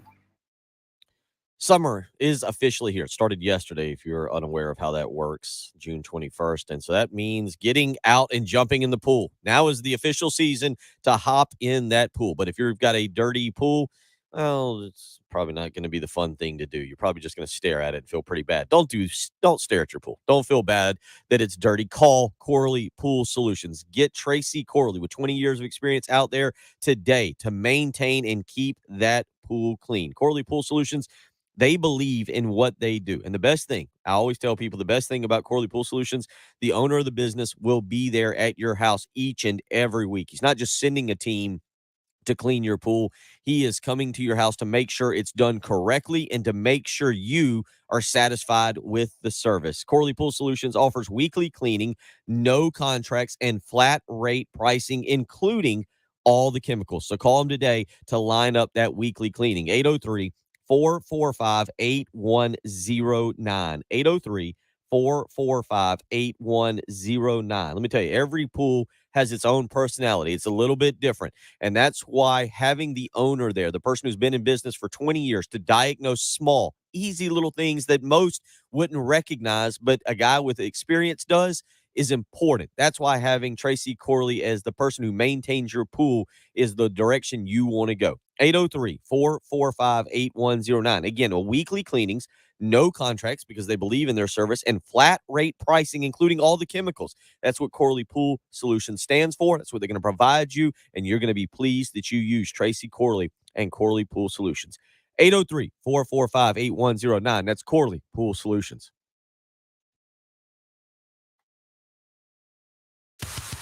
107.5 The Game traffic from the Shepherd's Glass Traffic Center. Shepherd's Glass, a true reflection of quality. shepherdsglass.com.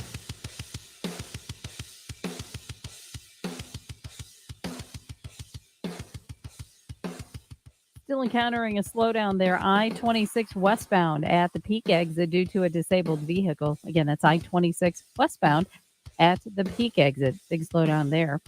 Also working an earlier accident, I-26 eastbound there at Augusta Highway. So be careful in that area.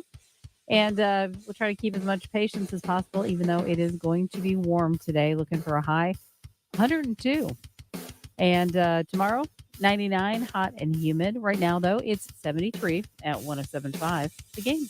You do not want to miss this. Zerust Carpet and Air Duct Cleaning's huge summer sale is going on now. 15% off all cleaning services, carpet, rugs, upholstery, tile, and even air ducts, all 15% off. Use promo code Summer Sale at ZerustColumbia.com. Zerust is the right way to clean. At the Samuels Reynolds Law Firm, we've seen how terrible accidents turn lives upside down, and we're proud to be the lawyers our clients depend on during their toughest moments.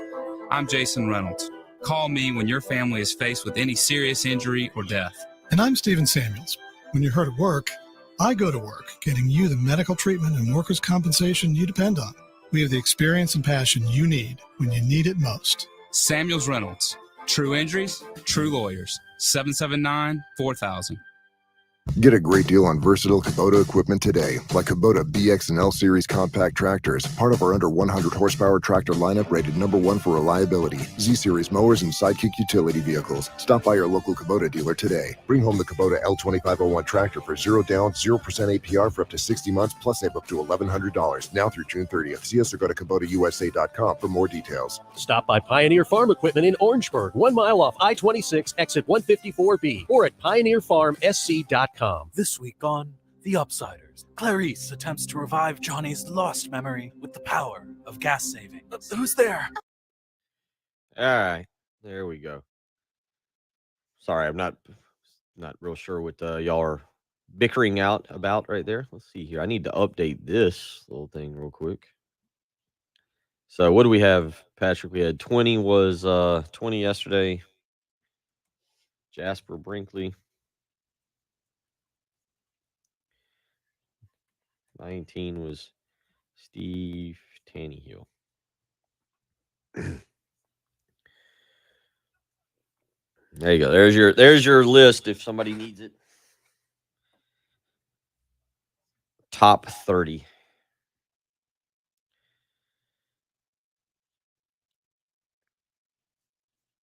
Did we sweep Ole Miss?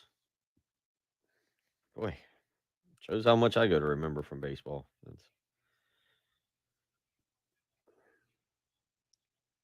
Okay, good. York, I'm not the only one. Yeah, I forgot we swept. How about that?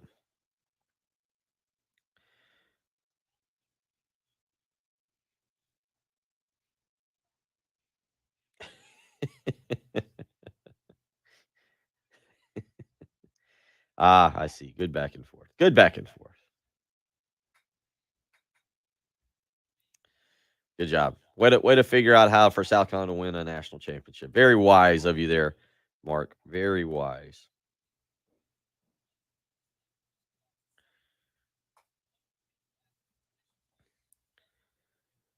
It's weird not having breaking golf news during the show. Not sure how to handle that. Might be over with. I'm still watching the Barstool Sports. Never forget Gronk's greatest spike ever, spiking Steve Harvey's logo bust. I still don't. Was Steve Harvey actually mad? I think he was.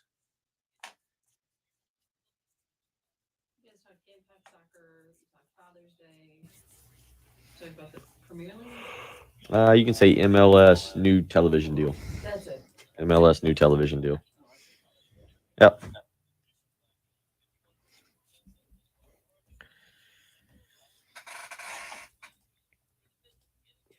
Oh, we did not sweep Ole Miss. Oh well. This is gonna be real quick. Okay.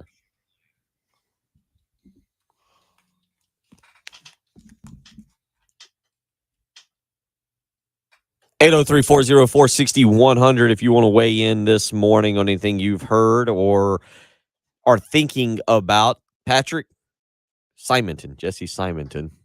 Really, you or Jen could have taken care of me and helped him with the pronunciation there, but that's all right. Well, I figured 1M was probably going to tell you it was a long I. A long I? No, there's no. We were not. No, you've worked with me for 6 years. It'll be 6 years in 2 weeks. Actually, 2 weeks from today, I believe. And I would assume by now you know that pronunciation, not the strength that I bring to this program. No, there's so many other strengths that you bring, So Yes. I mean, it is. Why hammer on just one little issue? We yeah. But yeah, no, the one M, then that should have said a long I, and then if you had two M's, it would have been a short I. Okay, I'm used to the short part. Patrick, what did you take away there from that as you listen to Jesse talk about the SEC? That we look at Mark Stoops very similarly. I mean, Sure. I guess my question would be, what does he have to do to make people stop saying he's the coach at Kentucky? He can't be that good, because that's what he was saying. How could you put from other SEC fans? How could you put Mark Stoops ahead of my coach? Or I don't know who would be saying that. Maybe Auburn, maybe not Auburn, but Florida, Tennessee. He coaches at Kentucky. How could he be better than the coach at Tennessee? Right. Well, he's got 2 10-win seasons in the last 4 years. I mean, he's built a legitimate good football program. They didn't catch lightning in a bottle. They've done it with multiple quarterbacks. They've done it in multiple styles. They've gone with a running quarterback and a running-based offense. They've won with defense. Now they've got a NFL draft prospect quarterback who's throwing it and lighting it up through the air. They're a really good team and a really good program. I don't know what it's going to take for teams like Tennessee, who Kentucky's definitely better than right now, South Carolina, who Kentucky's definitely better than right now, and Florida, who Kentucky's definitely better than right now, to admit Mark Stoops is a great coach and Kentucky's a legitimate SEC program now. I'll be interested to see if he can follow, if he has another good season, 8, 9 wins, and we don't know what the coaching carousel would bring. He said Kentucky fans are thinking Atlanta. That's probably a reach, but after Georgia, they have as good a chance as anybody. I mean, I will probably have them number 2 in my, maybe we'll get into it a little bit tomorrow morning. We'll get into Circus Sports, put out their conference championship odds over the weekend, and maybe we'll get into that a little bit. I had that on the list of things to do yesterday. But if you asked me today to give it a month to change my opinion, you're probably right. What I would probably have is Kentucky as the number 2 team, excuse me, in the East behind Georgia. After that, at number 3, I'm probably going Tennessee. 4, I'll probably go South Carolina. I'll probably have Florida 5th. Does that sound fair to you? It's not about fairness. Does it sound fair? Would you agree with me? Would you stand beside me and turn that ballot in? Maybe not specifically. I might put Tennessee number 2. Okay. Maybe. Where's that game this year? Tennessee plays Kentucky in Knoxville. Yeah, just for that reason, I'm putting Tennessee number 2. Okay. All right. We'll continue talking about this. We'll get into a little bit more. We'll wrap up the program here. It's the early game on 107.5 The Game.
I'll pull them up right now. Or no, I was going to say talk. Okay, we are. Yeah, we're talking. The NBA draft odds. Paolo Banchero 2 days ago was plus 1,600. If you look at the first overall pick odds right now, he's moved into second place at plus 180. Yeah, I mean, everything I've read on The Athletic has him and Jabari Smith as the top two prospects, with Holmgren going third. Like, I wouldn't blame him for taking Paolo number one. I don't know. There's a lot of people who say that he's not going to be good enough on the wing, that he needs to be more of a Be a four. stretch four. Yeah, it's perfect.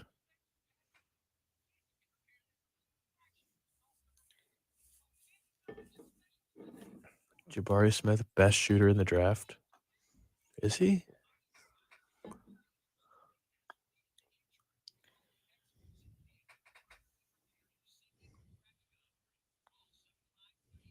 I'm just glancing to see what's on The Athletic this morning. I've gotten into reading more of The Athletic. It's a pretty good site. I held out for a long time. There's John Hollinger's mock draft. He's got Holmgren going one.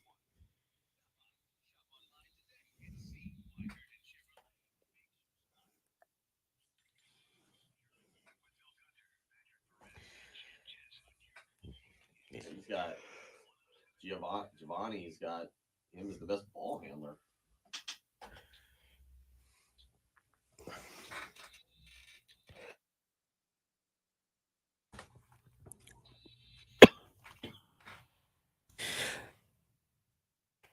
I keep going to speak and I'm choking over here.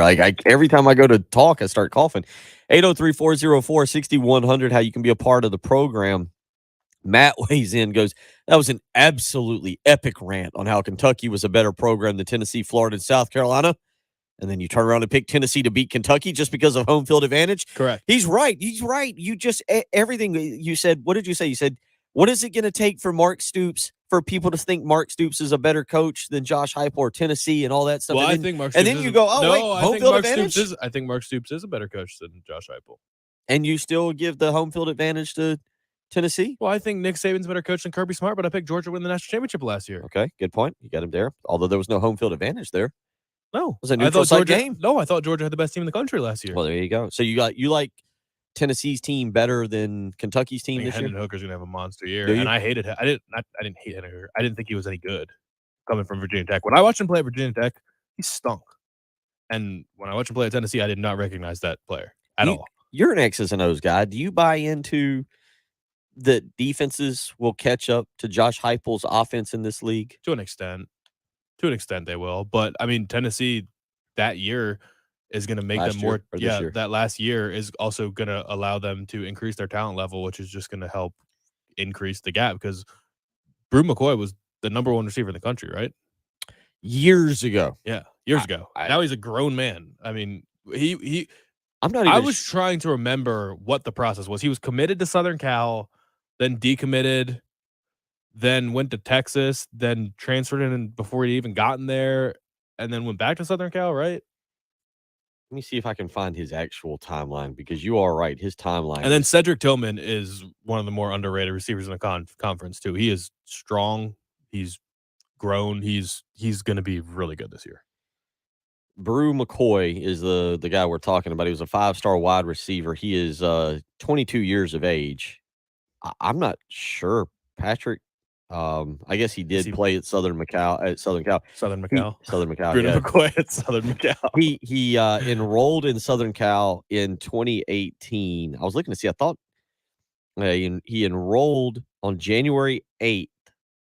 Then this lists a decommitment, but that seems like I'm reading you the 24/7 Sports timeline. Enrollment. He enrolls at Southern Cal January 8th, 2019.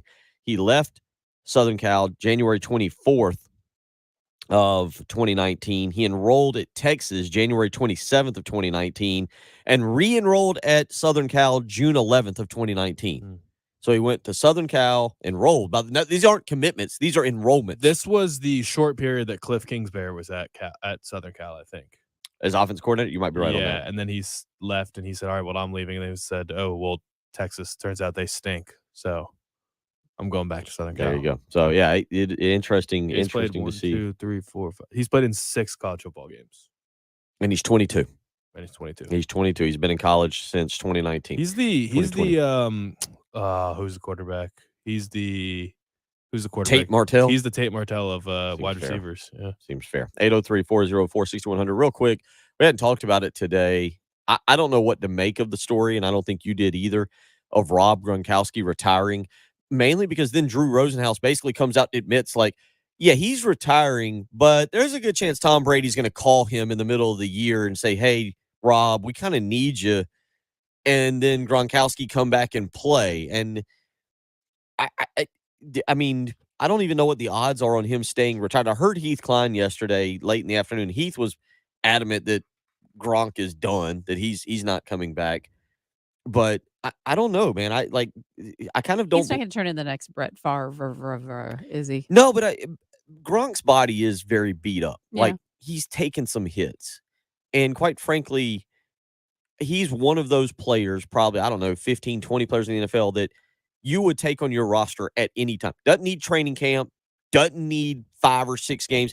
You know what? You probably, if Tampa feels they're good enough to get through the first half of the season without him, and you can say, hey, you're going to play the final 8 games plus the playoffs and you're still healthy, we'll take you. But I would assume that may be a plan.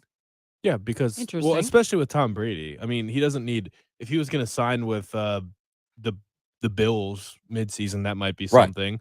But he's got one of the all-time connections. I think it's the second greatest touchdown connection in the history of the sport with Tom Brady. And he'll never play for another quarterback. So, yeah, if they want to bring him back and he wants to come back, they'll take him back in a heartbeat. Didn't touch much on that today. Maybe we'll get into a little bit. I don't know what to make of that story right now because it just doesn't feel like it's going to stick. Doesn't feel like it's going to stick. I liked Cade Otton, their rookie wide receiver, or their rookie tight end. Okay. He'll be getting a bigger load there because OJ Howard's gone. Not OJ Simpson. There you go. Yeah, that'd be weird too. Appreciate everybody weighing in this morning. Big thank you to head coach Tony Annan of South Carolina men's soccer. Thank you to Jesse Simonton for joining us. Anything you've missed, Jen has got up on our audio page. You can go to her Twitter account at Jen Jensen Morris as well to catch that. We will come back and do it all again tomorrow. JC Sherbert at 8, Kerry Tharp at 8:40. Have a great day.